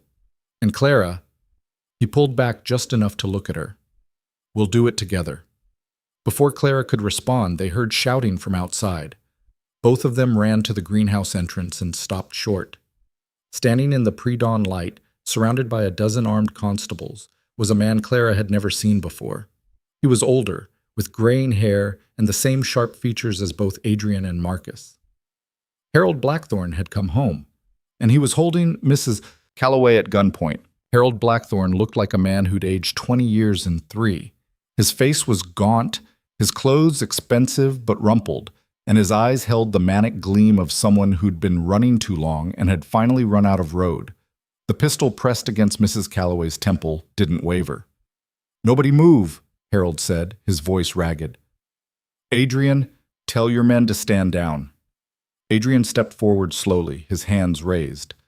"Uncle Harold, let her go. This doesn't have to—" "Don't." Harold's finger tightened on the trigger, and Mrs. Calloway whimpered. "Don't you dare try to negotiate with me like I'm some common criminal. I built this estate. I held it together when your father was too weak to do it himself. And you ungrateful bastard, you destroyed me." "You destroyed yourself," Adrian said, his voice deadly calm. "You stole from the family, bankrupted us, and then you ran like a coward. I took what was rightfully mine." Harold's shout echoed across the grounds, and Clara saw the constables shifting nervously, unsure whether to advance or hold position. "Your grandfather promised me half the estate. Half! But when he died, your father took everything, left me with scraps and expectations I couldn't meet. So yes, I took the money. I earned it. 30 years of service, and what did I get? Nothing!" "You got trusted with our legacy," Adrian said, "and you destroyed it." Harold laughed bitterly. "Legacy, you Blackthorns and your precious legacy. Your father died chasing it, worked himself to death trying to maintain appearances while the whole thing crumbled around him. I was just honest about what this place really is, a monument to failure." Clara watched the standoff, her mind racing. The constables couldn't shoot, not with Mrs. Calloway so close, and Harold looked desperate enough to pull the trigger if anyone rushed him. She needed to change the equation. "Mr. Blackthorne," Clara said, stepping forward before Adrian could stop her. "You took the boxes from the greenhouse." Harold's eyes snapped to her. "The merchant's daughter. Marcus told me about you, said you were meddling in things you don't understand." "Then explain it to me," Clara said, taking another careful step. "You came back for those records. Why? If you're so certain you were in the right, why do you care what Adrian has?" "Because he's been hunting me for 3 years, Harold snarled, "trying to paint me as a thief, trying to drag my name through the mud to cover up his own family's incompetence. Well, I'm done running. I took those boxes and I'll burn them all before I let Adrian use them against me." "What boxes?" Clara asked. Harold blinked. "What?" "The ones you took from the greenhouse. What was in them?" "Evidence," Harold said, but there was uncertainty creeping into his voice. "Financial records, proof of the loans, the investments." 20-year-old household inventories," Clara interrupted. "Lists of silverware and linens and furniture that's long since been sold. That's what you stole last night. Not evidence, not proof, just worthless paper." Harold's face went white. "You're lying." "Am I?" Clara gestured toward the greenhouse. "Go look for yourself. We moved the real records weeks ago. Everything you think you destroyed in the fire? Still intact. Everything you stole last night? Meaningless." "No." Harold shook his head, the gun wavering slightly. "No, Marcus said—" "Marcus is in custody," Adrian said, "charged with arson and attempted murder. He set the fire to destroy evidence against you both. But all he destroyed was an empty room. You've been chasing ghosts, Uncle, and now you're out of moves." Harold's expression twisted with fury and desperation. He pressed the gun harder against Mrs. Calloway's head, making her cry out. "Then I've got nothing to lose," he said, "which means neither does she.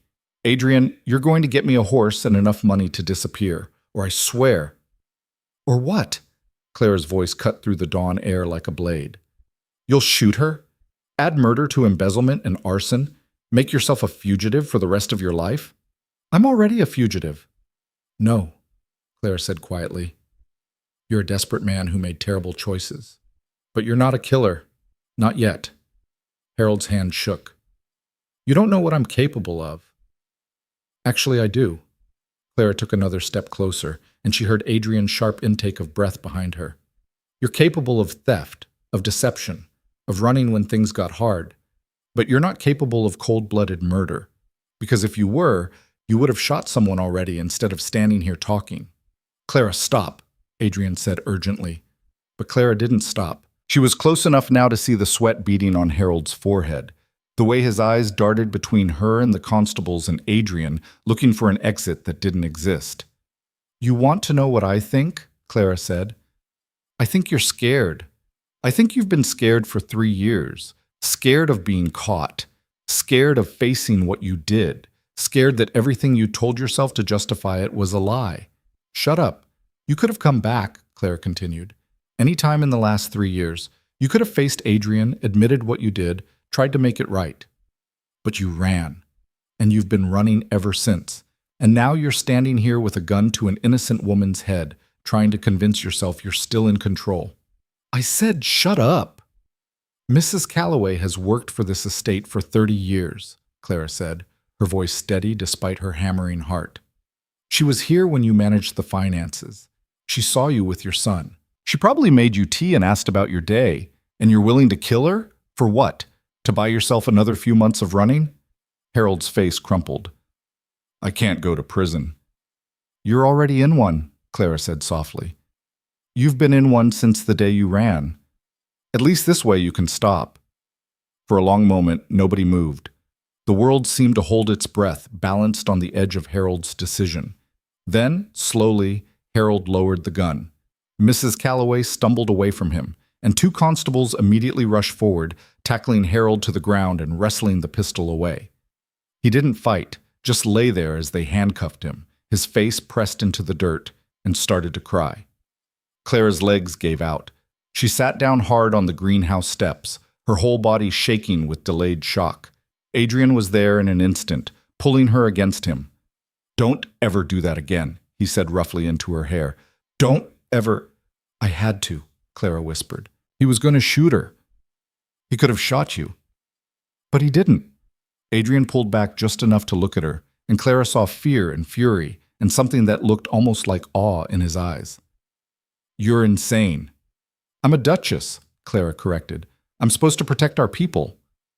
Despite everything, Adrian laughed, a short, sharp sound of disbelief. Then he kissed her forehead and helped her to her feet. The constables were hauling Harold toward a wagon, reading him his rights. Mrs. Calloway was being tended to by servants, shaken but unharmed. And standing at the edge of the crowd, watching everything with wide eyes, were the workers from the village. They'd come to see what the commotion was about. And they'd witnessed everything. Clara straightened her spine and walked toward them, Adrian at her side. The crowd parted as she approached, uncertain and wary.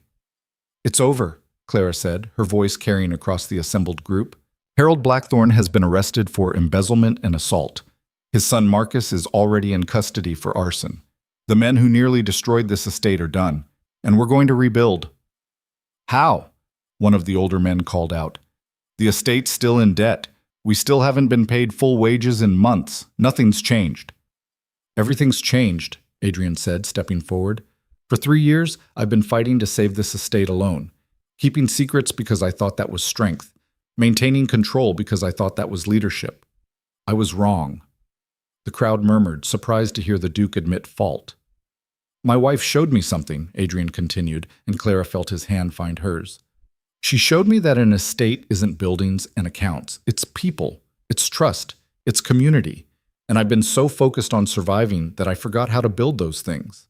He turned to face the crowd fully, his voice steady and clear. So here's what's going to happen. The records we recovered prove exactly how much Harold stole. With him in custody, we can petition the courts for restitution. It won't be immediate, but it will come. In the meantime, we're going to be transparent. Every month, my wife and I will meet with representatives from the village to review the estate's finances. You'll know exactly where we stand, what we can afford, what we can't, and we'll make decisions together. Together, the foreman stepped forward, his expression skeptical. With all due respect, Your Grace, we've heard promises before. I know, Adrian said. My uncle made plenty of them. But here's the difference. I'm not asking you to trust me.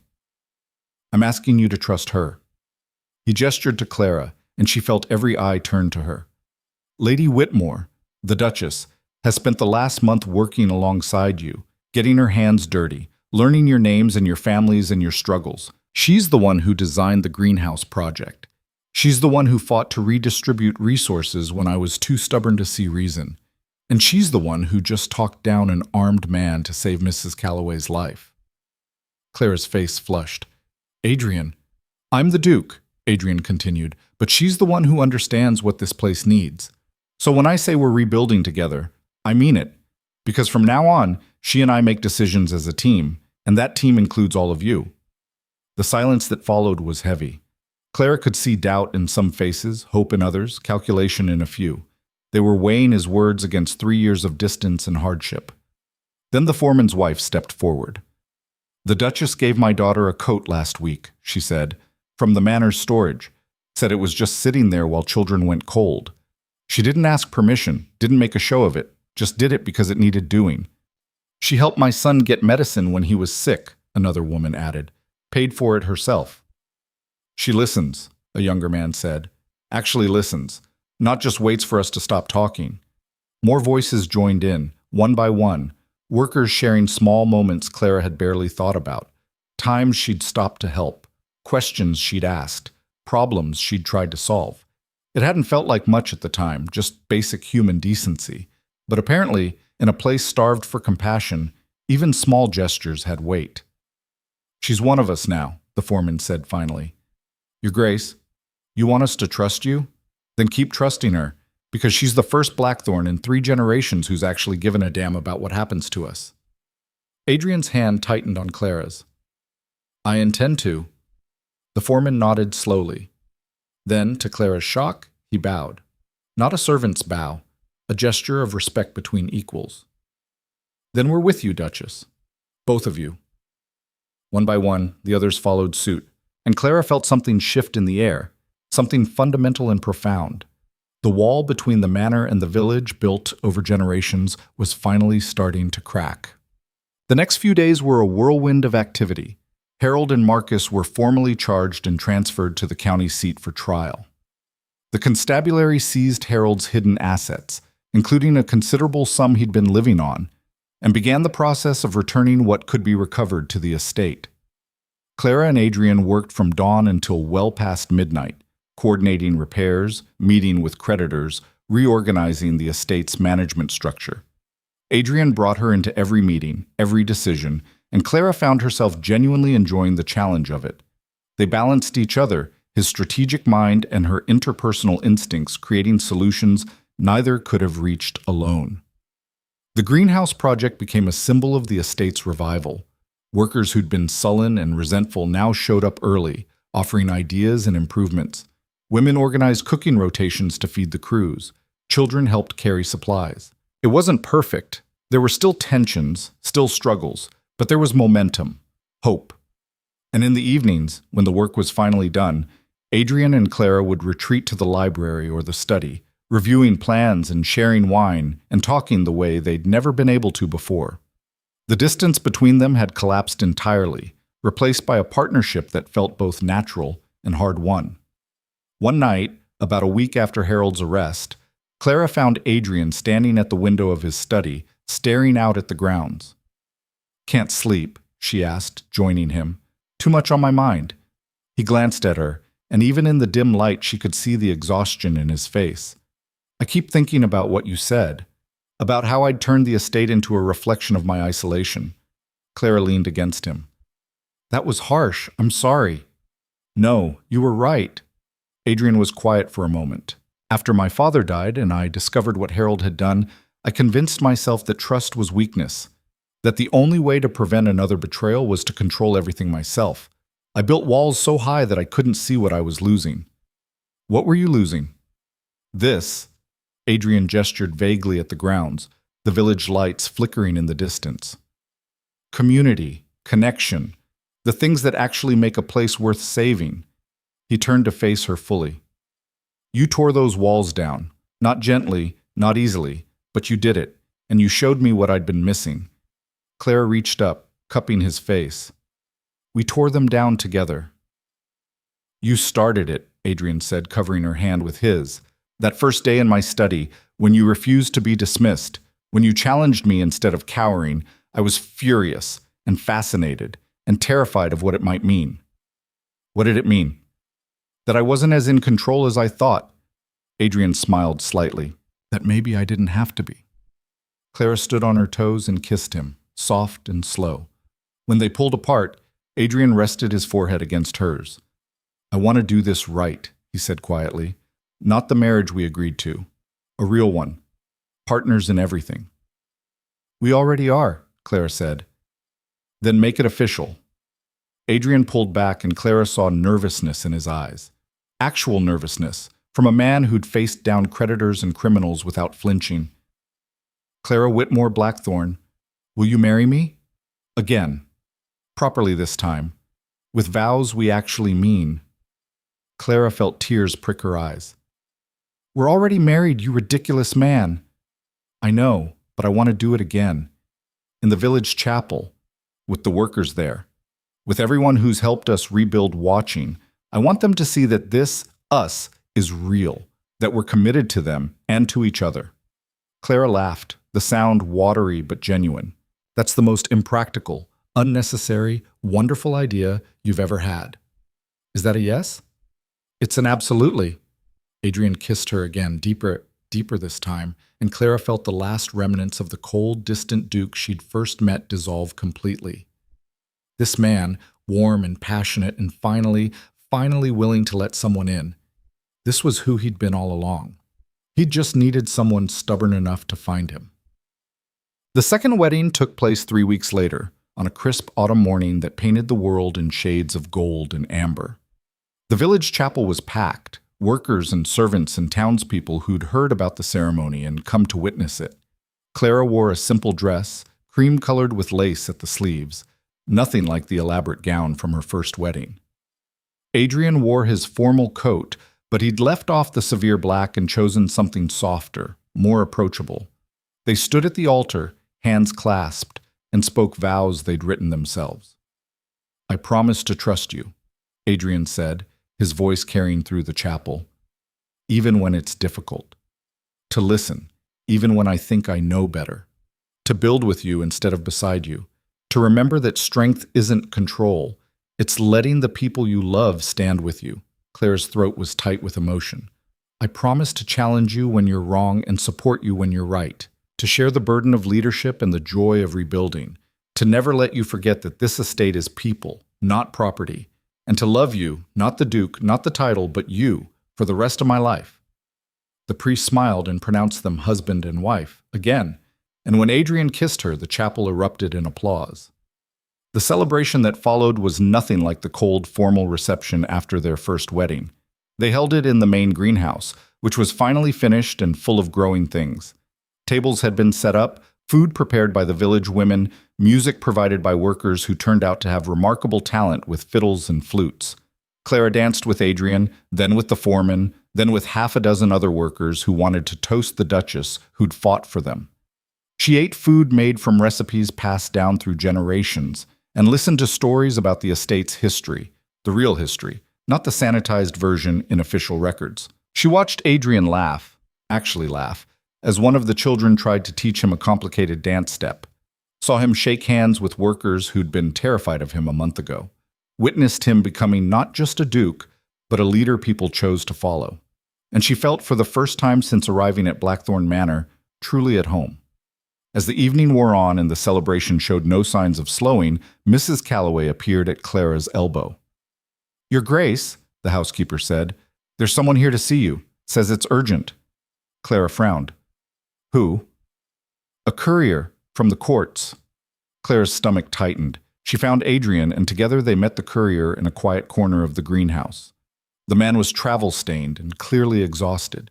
He handed Adrian a sealed envelope bearing official stamps. Adrian broke the seal and read quickly, his expression growing more intense with each line. When he finished, he looked up at Clara, and she saw something blazing in his eyes.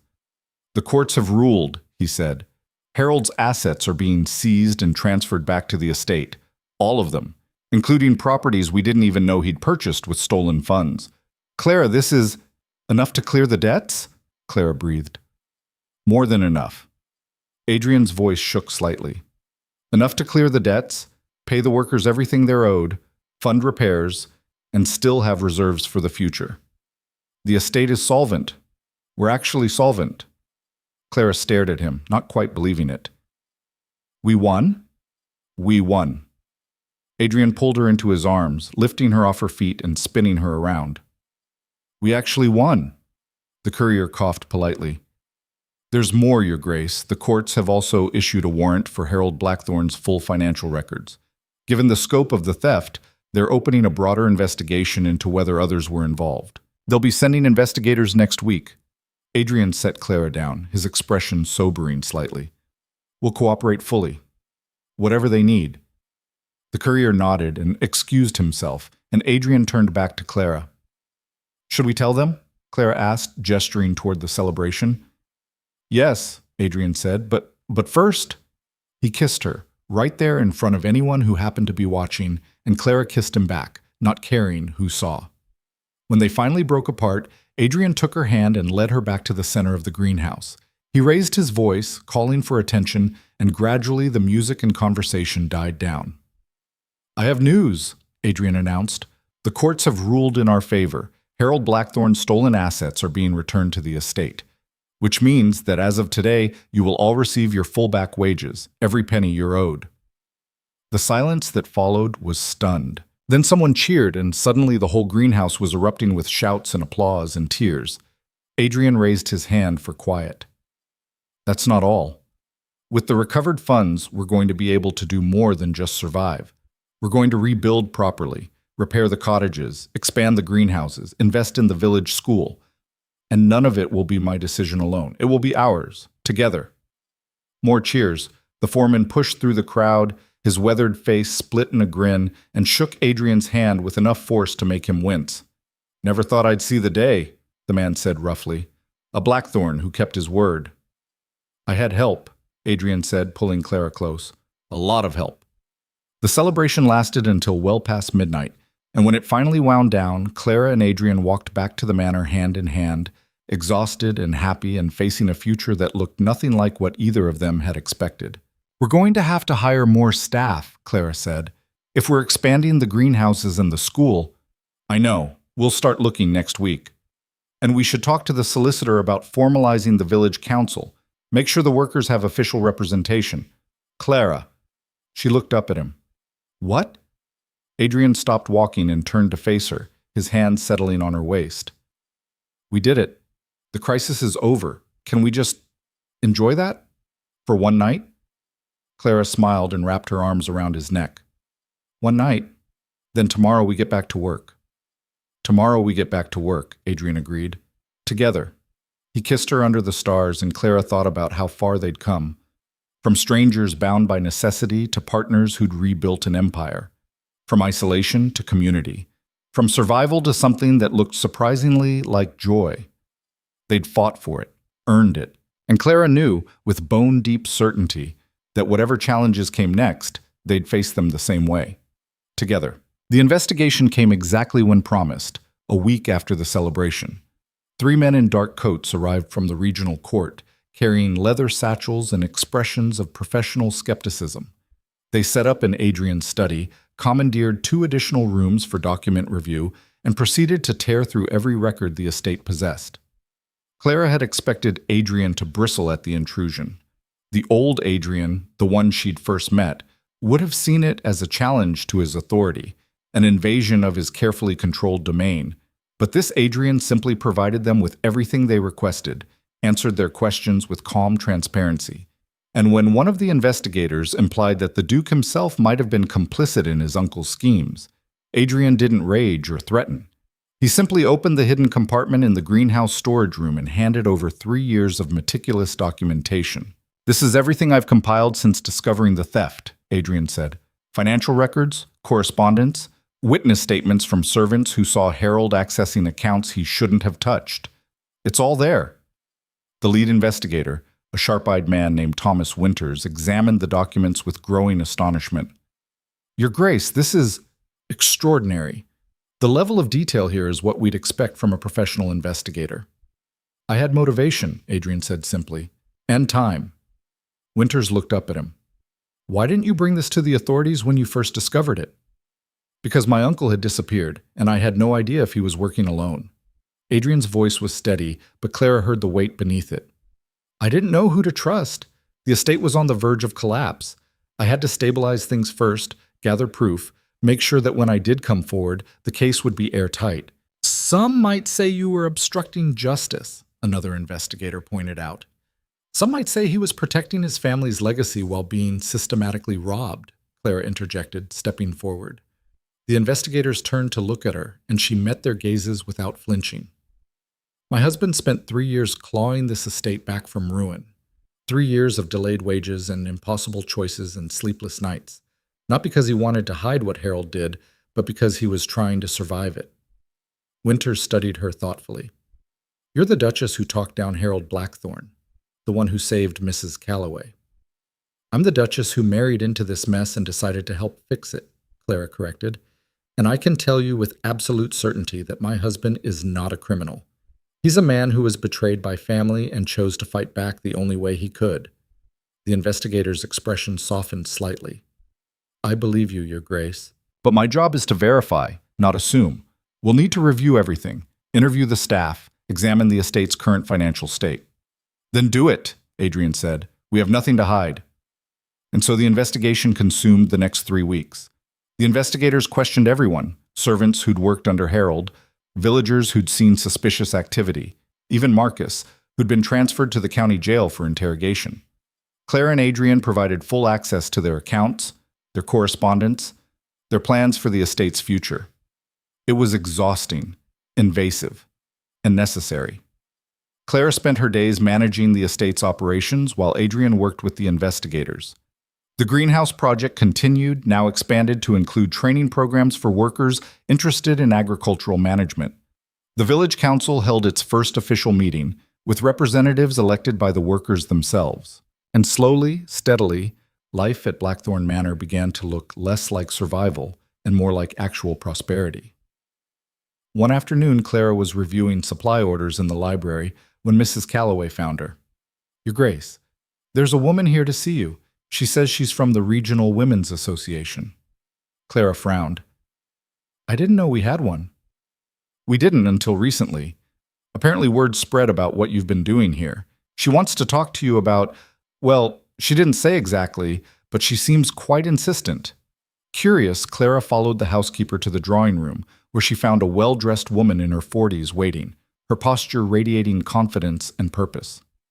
Duchess Blackthorne, the woman said, rising and extending her hand. I'm Margaret Thornfield. I run a network of estates across the Northern Territories, helping women in positions like yours navigate the challenges of managing properties and communities. Clara shook her hand. I wasn't aware I needed help navigating. Margaret smiled. From what I've heard, you've been doing remarkably well on your own. That's actually why I'm here. We've been hearing stories about the greenhouse project, about your work with the village, about how you've transformed the relationship between the manor and the workers. It's exactly the kind of innovative approach we try to promote. I don't understand. What do you want from me? Not from you. For you. Margaret sat back down, and Clara joined her. The northern estates are predominantly run by men who believe in maintaining traditional hierarchies, distance between nobility and workers, control over collaboration. It's been that way for generations. But it's also why so many estates are struggling. The old methods don't work anymore. I could have told you that, Clara said dryly. Yes. Well, apparently you showed it instead. Margaret pulled a folder from her bag. We want to document what you've done here. Write about it. Share it with other estates so they can learn from your methods. And we'd like you to speak at our annual conference. Show other women in similar positions that there's another way to lead. Clara stared at her. You want me to give a speech? I want you to start a movement, Margaret corrected. You've proven that estates don't have to be fortresses. That duchess doesn't have to mean ornament. You've created something that actually works. a model where workers have voice, where transparency builds trust, where leadership is partnership. Don't you think other women might benefit from hearing how you did it? Clara's mind was spinning. I didn't do it alone. My husband is a duke who is smart enough to listen to his wife, Margaret interrupted, which is admirable. But you're the one who pushed for change when everyone else wanted to maintain the status quo. You're the one who got your hands dirty and learned the workers' names and fought for resources to be shared. You're the reason this worked. I'm the reason it started, Clara said carefully. But it worked because the workers chose to trust us, because Adrian was willing to change, because we all decided to build something better together. Margaret smiled.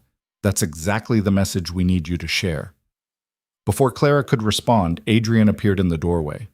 Forgive the interruption, but Mr. Winters needs to speak with both of us.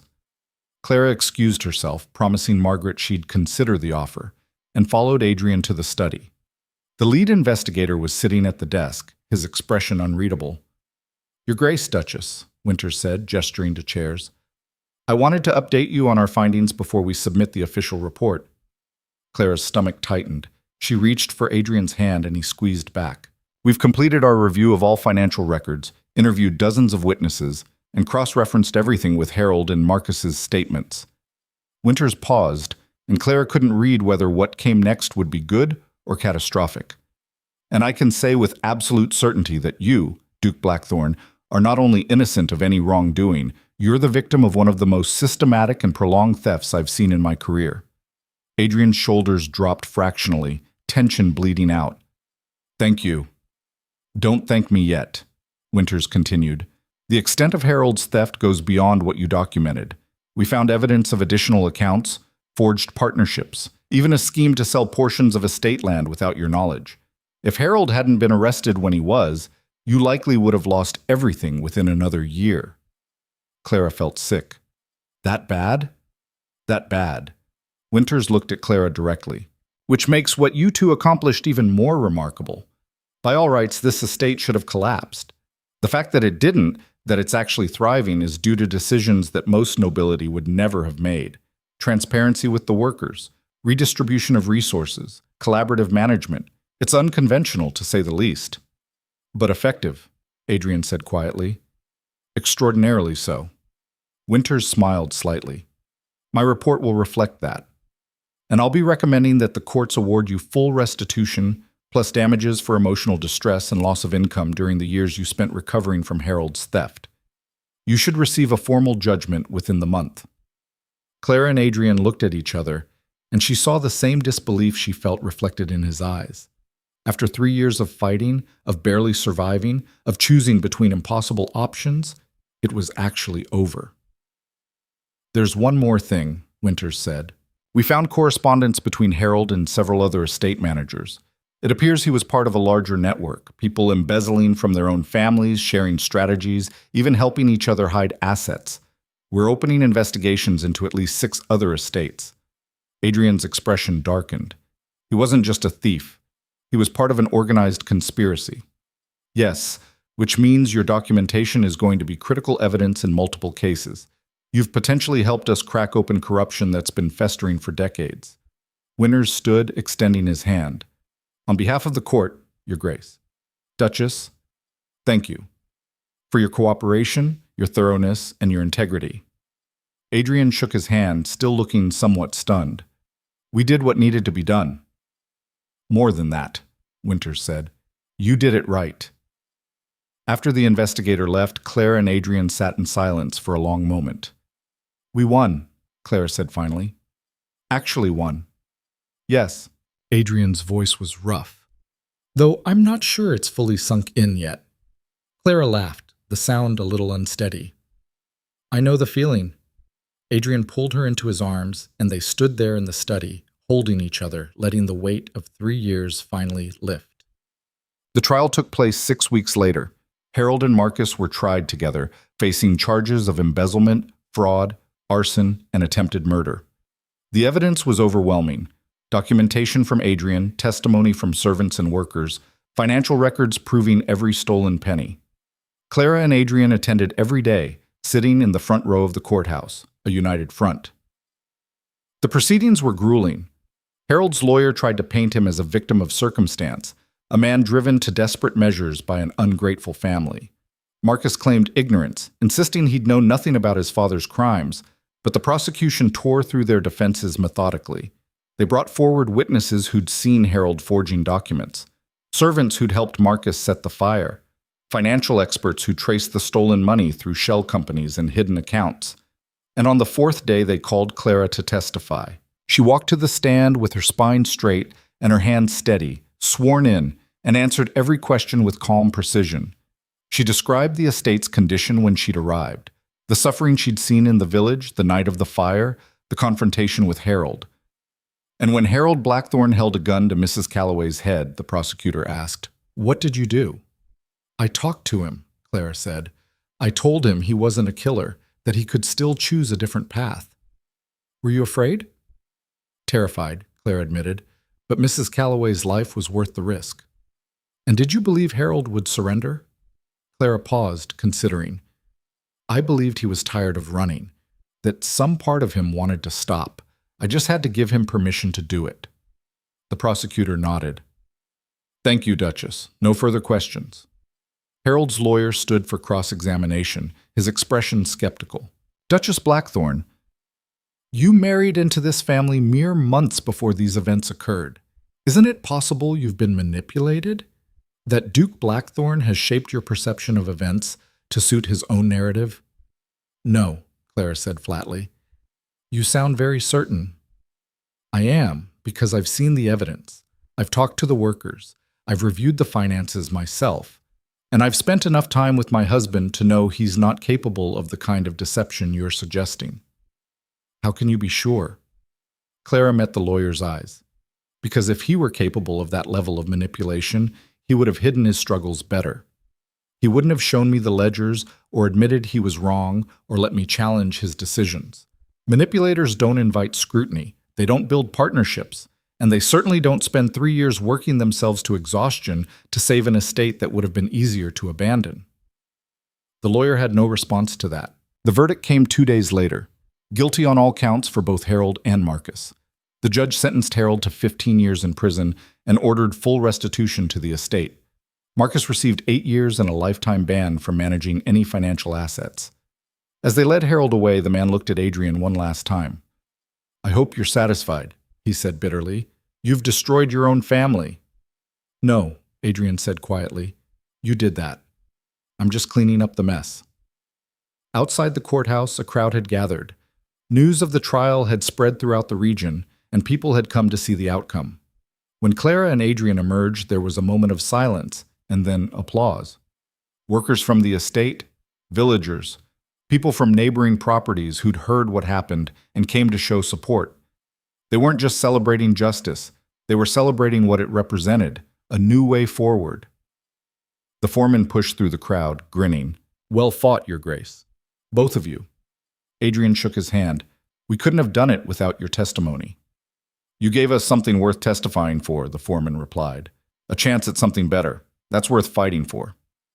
As they made their way back to the carriage, a young woman stepped forward, one of the workers' daughters Clara had helped with school supplies. "Duchess," she said shyly, "I wanted to give you this." She held out a small wooden carving, a bird in flight, wings spread wide. It was simple but beautiful, clearly made with care. "I made it myself," the girl said, "to say thank you for everything." Clara took it, her throat tight. "It's perfect. Thank you." The girl beamed and ran back to her mother, and Clara tucked the carving carefully into her pocket. On the ride home, she pulled it out and studied it. "We did something," she said softly. "Didn't we? Something that actually matters." "You did something," Adrian corrected. "I just finally got out of your way." Clara looked at him. "That's not true." "Isn't it?" Adrian's smile was rueful. "Clara, I was so focused on control that I couldn't see the estate was dying. You're the one who saw what it needed, who fought for it, who showed me that leadership isn't about holding on tight, it's about knowing when to let go." "And you're the one who let me," Clara pointed out, "who trusted me when you didn't have to, who changed everything about how you led because you were willing to admit you were wrong. That's not easy, Adrian. Most people can't do that." Most people don't have someone like you forcing them to. Clara laughed and leaned against him. We make a good team. Yes, Adrian agreed, kissing the top of her head. We really do. Spring came early that year, melting the last of the snow and painting the grounds in shades of green and gold. The estate had transformed in the months since the trial. New cottages had been built for workers' families. The greenhouses were producing enough food to feed the entire village with surplus to sell at market. The school had expanded, hiring 2 additional teachers and offering evening classes for adults. And Clara was pregnant. She'd suspected for a few weeks but had waited to be sure before telling Adrian. When she finally did, over breakfast one morning, casual as mentioning the weather, he'd dropped his teacup. You're certain? He'd asked, his voice barely above a whisper. As certain as I can be without a doctor's confirmation. Clara had watched his face carefully. Are you... is this...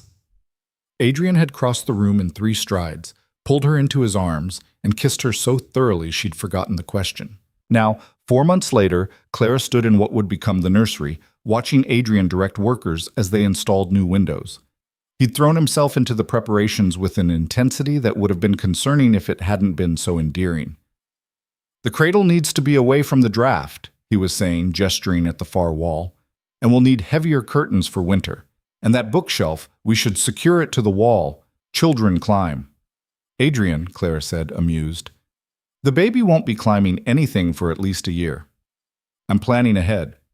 You're obsessing. I'm being thorough. He turned to her, and she saw vulnerability in his eyes. I want to get this right. Clara crossed to him, taking his hands. You will. We will. Together. I don't know how to be a father, Adrian admitted quietly. My own father was distant, cold. I barely knew him. And the thought of repeating that, you won't, Clara interrupted firmly. Because you're already different. You're present, engaged. You actually care about doing this right. That's half the battle won already. And the other half? We figure it out as we go. Make mistakes, learn from them. Love this child enough to keep trying. Clara placed his hand on her still flat stomach. That's all any parent can do. Adrian's expression softened, and he leaned down to kiss her forehead. I love you. I love you too. Now stop redesigning the nursery and come with me. Margaret's arriving this afternoon, and I need your opinion on my speech. Adrian groaned. You're really going through with that? I am, and you're going to help me practice. The conference was in 2 weeks, a gathering of estate managers, nobility, and progressive thinkers from across the Northern Territories. Clara had been asked to deliver the keynote address on innovative estate management and community partnership. She'd written and rewritten the speech a dozen times, never quite satisfied. They spent the afternoon in the library, Clara practicing while Adrian listened and offered feedback. He was surprisingly good at it, pointing out where she was too technical, where she needed more emotion, where an example would land better than theory. You're enjoying this, Clara accused after he suggested restructuring an entire section. I'm proud of you, Adrian corrected, and I want you to show them what you're capable of. What we're capable of, Clara amended. This is our story, Adrian, not just mine. Then tell it that way. Tell them how a forced marriage became a partnership, how a failing estate became a community, how choosing trust over fear changed everything. Clara studied him. You've gotten better at this. The words. The sentiment. I had a good teacher. Adrian pulled her into his lap, careful of her growing belly. You taught me that vulnerability isn't weakness, that letting people in doesn't mean losing control. That love, real love, makes you stronger, not softer. I didn't teach you that, Clara said. You learned it by choosing to trust me. Same thing. Clara kissed him, and for a while, the speech was forgotten. The conference was held in the territorial capital, in a grand hall that could seat hundreds. Clara stood backstage, her hands trembling slightly despite her best efforts to stay calm. You'll be brilliant, Adrian said, squeezing her hand.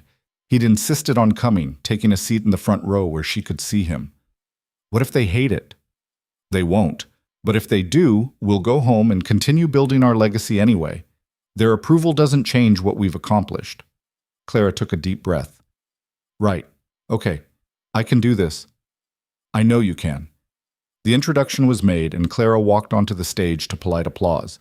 She looked out at the sea of faces, estate managers and nobility and reformers, all waiting to hear what a merchant's daughter turned duchess could possibly teach them. She stepped up to the podium, her speech notes in front of her, and then made a decision. She set the papers aside. 6 months ago, she began, her voice carrying through the hall, I was forced into a marriage with a man I'd never met. My family was bankrupt. His estate was failing. We were strangers bound by necessity, and neither of us had any illusions about love or partnership. The audience was silent, leaning forward. I arrived at Blackthorne Manor expecting to be a decoration, a silent wife who'd fade into the background and let the Duke manage everything alone.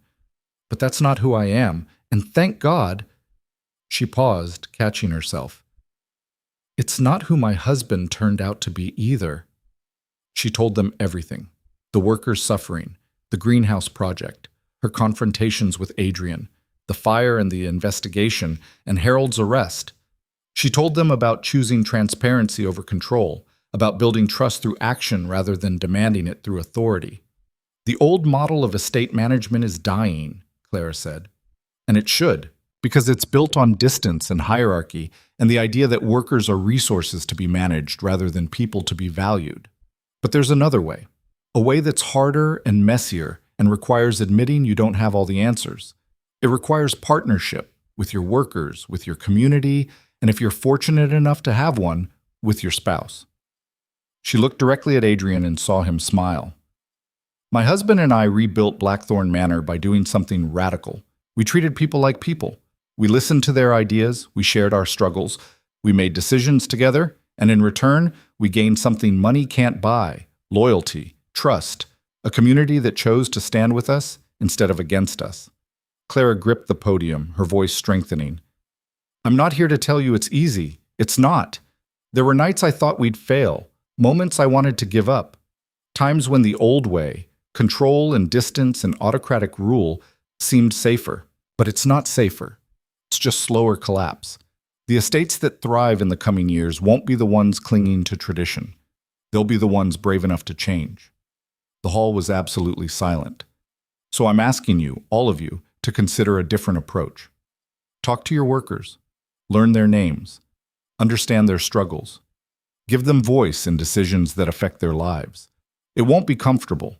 It will challenge everything you've been taught about leadership and authority. But I promise you, it works. Because people don't fight for estates. They fight for homes. And you can't build a home on fear. She stepped back from the podium, her heart racing. For a moment, nothing happened. Then someone in the back stood up and started clapping. Then another. Then a whole section. Within seconds, the entire hall was on its feet, applause thundering through the space. Clara looked at Adrian, who was clapping harder than anyone, pride written all over his face. She'd done it. Not just given a speech, but started something. Planted seeds that might grow into real change. Later, after a dozen conversations with estate managers who wanted to learn more, after Margaret's enthusiastic praise and invitations to speak at other conferences, Clara and Adrian finally escaped to their hotel room. Clara collapsed on the bed, exhausted and exhilarated. That was terrifying. That was extraordinary, Adrian corrected, joining her. You're going to change how estates are run across the entire territory. Maybe, if people actually listen. They'll listen. You gave them hope, showed them proof that another way is possible. That's powerful, Clara. She turned to look at him. We did this together. Yes, Adrian agreed. We did. They lay there in comfortable silence, and Clara thought about how far they'd come. From strangers to partners, from a failing estate to a thriving community, from survival to legacy. Our child is going to grow up in a very different world, she said softly. A better one, Adrian said, because of you. Because of us, Clara corrected. Always us. One. The baby came in early autumn when the harvest was at its peak and the grounds were painted in shades of amber and gold. The birth was long and difficult, and there were moments when Clara genuinely thought she might not survive it. But Adrian stayed with her the entire time, scandalous by traditional standards, but Clara didn't care about tradition. When the midwife finally placed a red-faced, screaming infant in her arms, Clara looked down at her daughter and felt her entire world realign. She's perfect, Adrian breathed, touching the baby's tiny hand with reverence. She's wrinkled and loud, Clara said, but her voice was thick with tears. Perfect, Adrian repeated firmly. They named her Elizabeth, after Adrian's grandmother, who'd apparently been the only decent person in his family tree. Elizabeth Margaret Blackthorne, called Lizzie from the start, because formal names felt wrong for someone so small and fierce. The estate celebrated her birth with the same enthusiasm they'd shown for the wedding. Workers brought gifts, hand-carved toys, knitted blankets, offers to help with anything the new parents needed. The village organized a feast, and for 3 days Blackthorne Manor was full of laughter and music and joy. Clara recovered slowly, learning to navigate the exhaustion and wonder of new parenthood. Adrian was surprisingly competent with the baby, probably Clara suspected because he'd approached fatherhood the same way he approached everything else, with intense research and determination to get it right. "You're reading to her," Clara said one night, finding him in the nursery with Lizzie cradled in one arm and a book in the other. "She's 2 weeks old. She can't understand you." "She can hear my voice," Adrian said. "Studies show that early exposure to language—" "You read parenting studies." "Of course I did. I wanted to be prepared." Clara laughed and joined them, settling into the chair beside Adrian's. "What are you reading?" "Estate management theory." "You're reading our infant daughter estate management theory.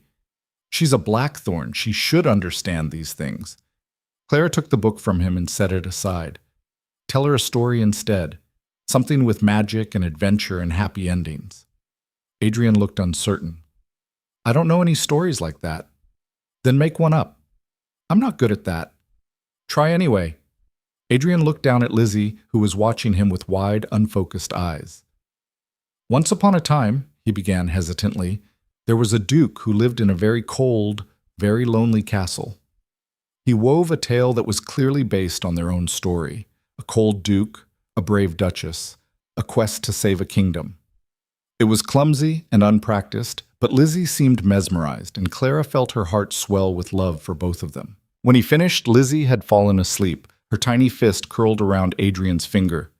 "See?" Clara whispered. "You're better at this than you think." Adrian looked at their daughter, his expression soft with wonder.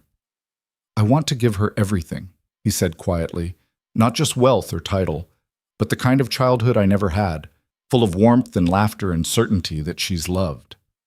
"She'll have that," Clara promised, "because she has us, and we've already proven we're pretty good at building better worlds." The years that followed were full and rich and occasionally chaotic.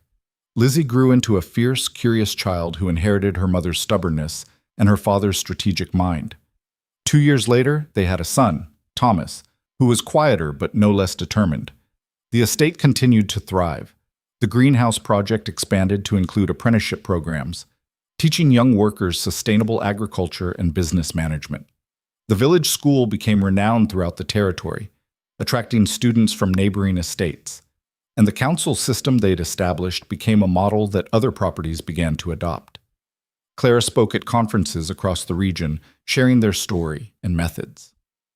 Adrian worked with other estate managers to develop cooperative trade agreements and shared resources. Together, they built something that transcended their own property, a network of estates committed to progressive management and community partnership. It wasn't always smooth. There were setbacks and conflicts and moments when old patterns threatened to reassert themselves. But they faced each challenge together, learning and adapting and refusing to retreat into the isolation that had nearly destroyed them. On their 5th anniversary, the one that counted from their second wedding, Clara and Adrian stood on the manor's main terrace, watching their children play in the gardens below. "Do you ever regret it?" Adrian asked. "Being forced into this marriage, everything you gave up." Clara turned to look at him. "I gave up a life of quiet desperation in a dying household. In exchange, I got this. A partnership, a purpose, a family, a legacy. Why would I regret that?" "Some women might." "I'm not some women." Clara leaned into him. "And besides, you gave up just as much. Your control, your isolation, your carefully maintained walls." "Best trade I ever made," Adrian said.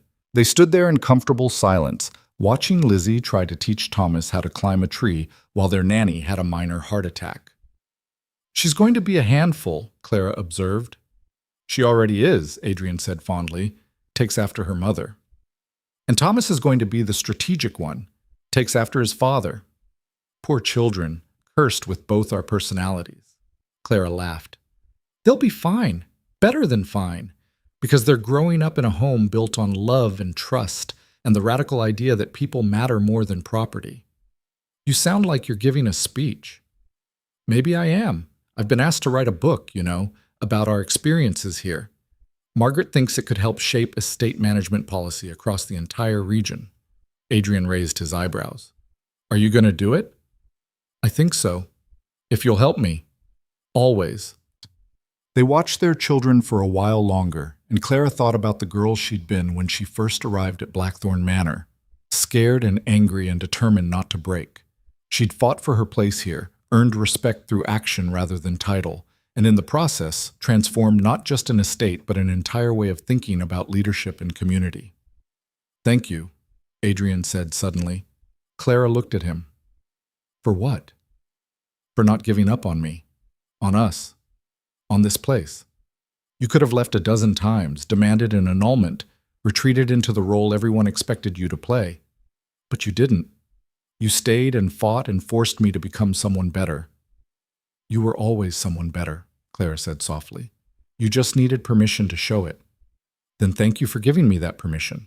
Clara stood on her toes and kissed him, there on the terrace with their children playing below and their estate spreading out around them, thriving and alive and full of possibility. When she pulled back, Adrian was smiling, not the careful, controlled expression he'd worn when they first met, but something genuine and warm and unguarded. I love you, he said. I love you too, and I love what we've built here. Not just the estate or the programs or the reforms, but the life, the family, the proof that courage and stubbornness and refusing to accept the way things have always been can actually change the world. Change our world, at least, Adrian amended. That's enough, Clara said. More than enough. From the gardens, Lizzie's voice rang out. Mama, Papa, come see! Thomas climbed to the third branch. Clara and Adrian looked at each other and laughed. Our legacy is calling, Adrian said. Then we'd better answer. They walked down to the gardens together, hand in hand, to celebrate their son's achievement and probably negotiate Lizzie down from attempting something even more dangerous.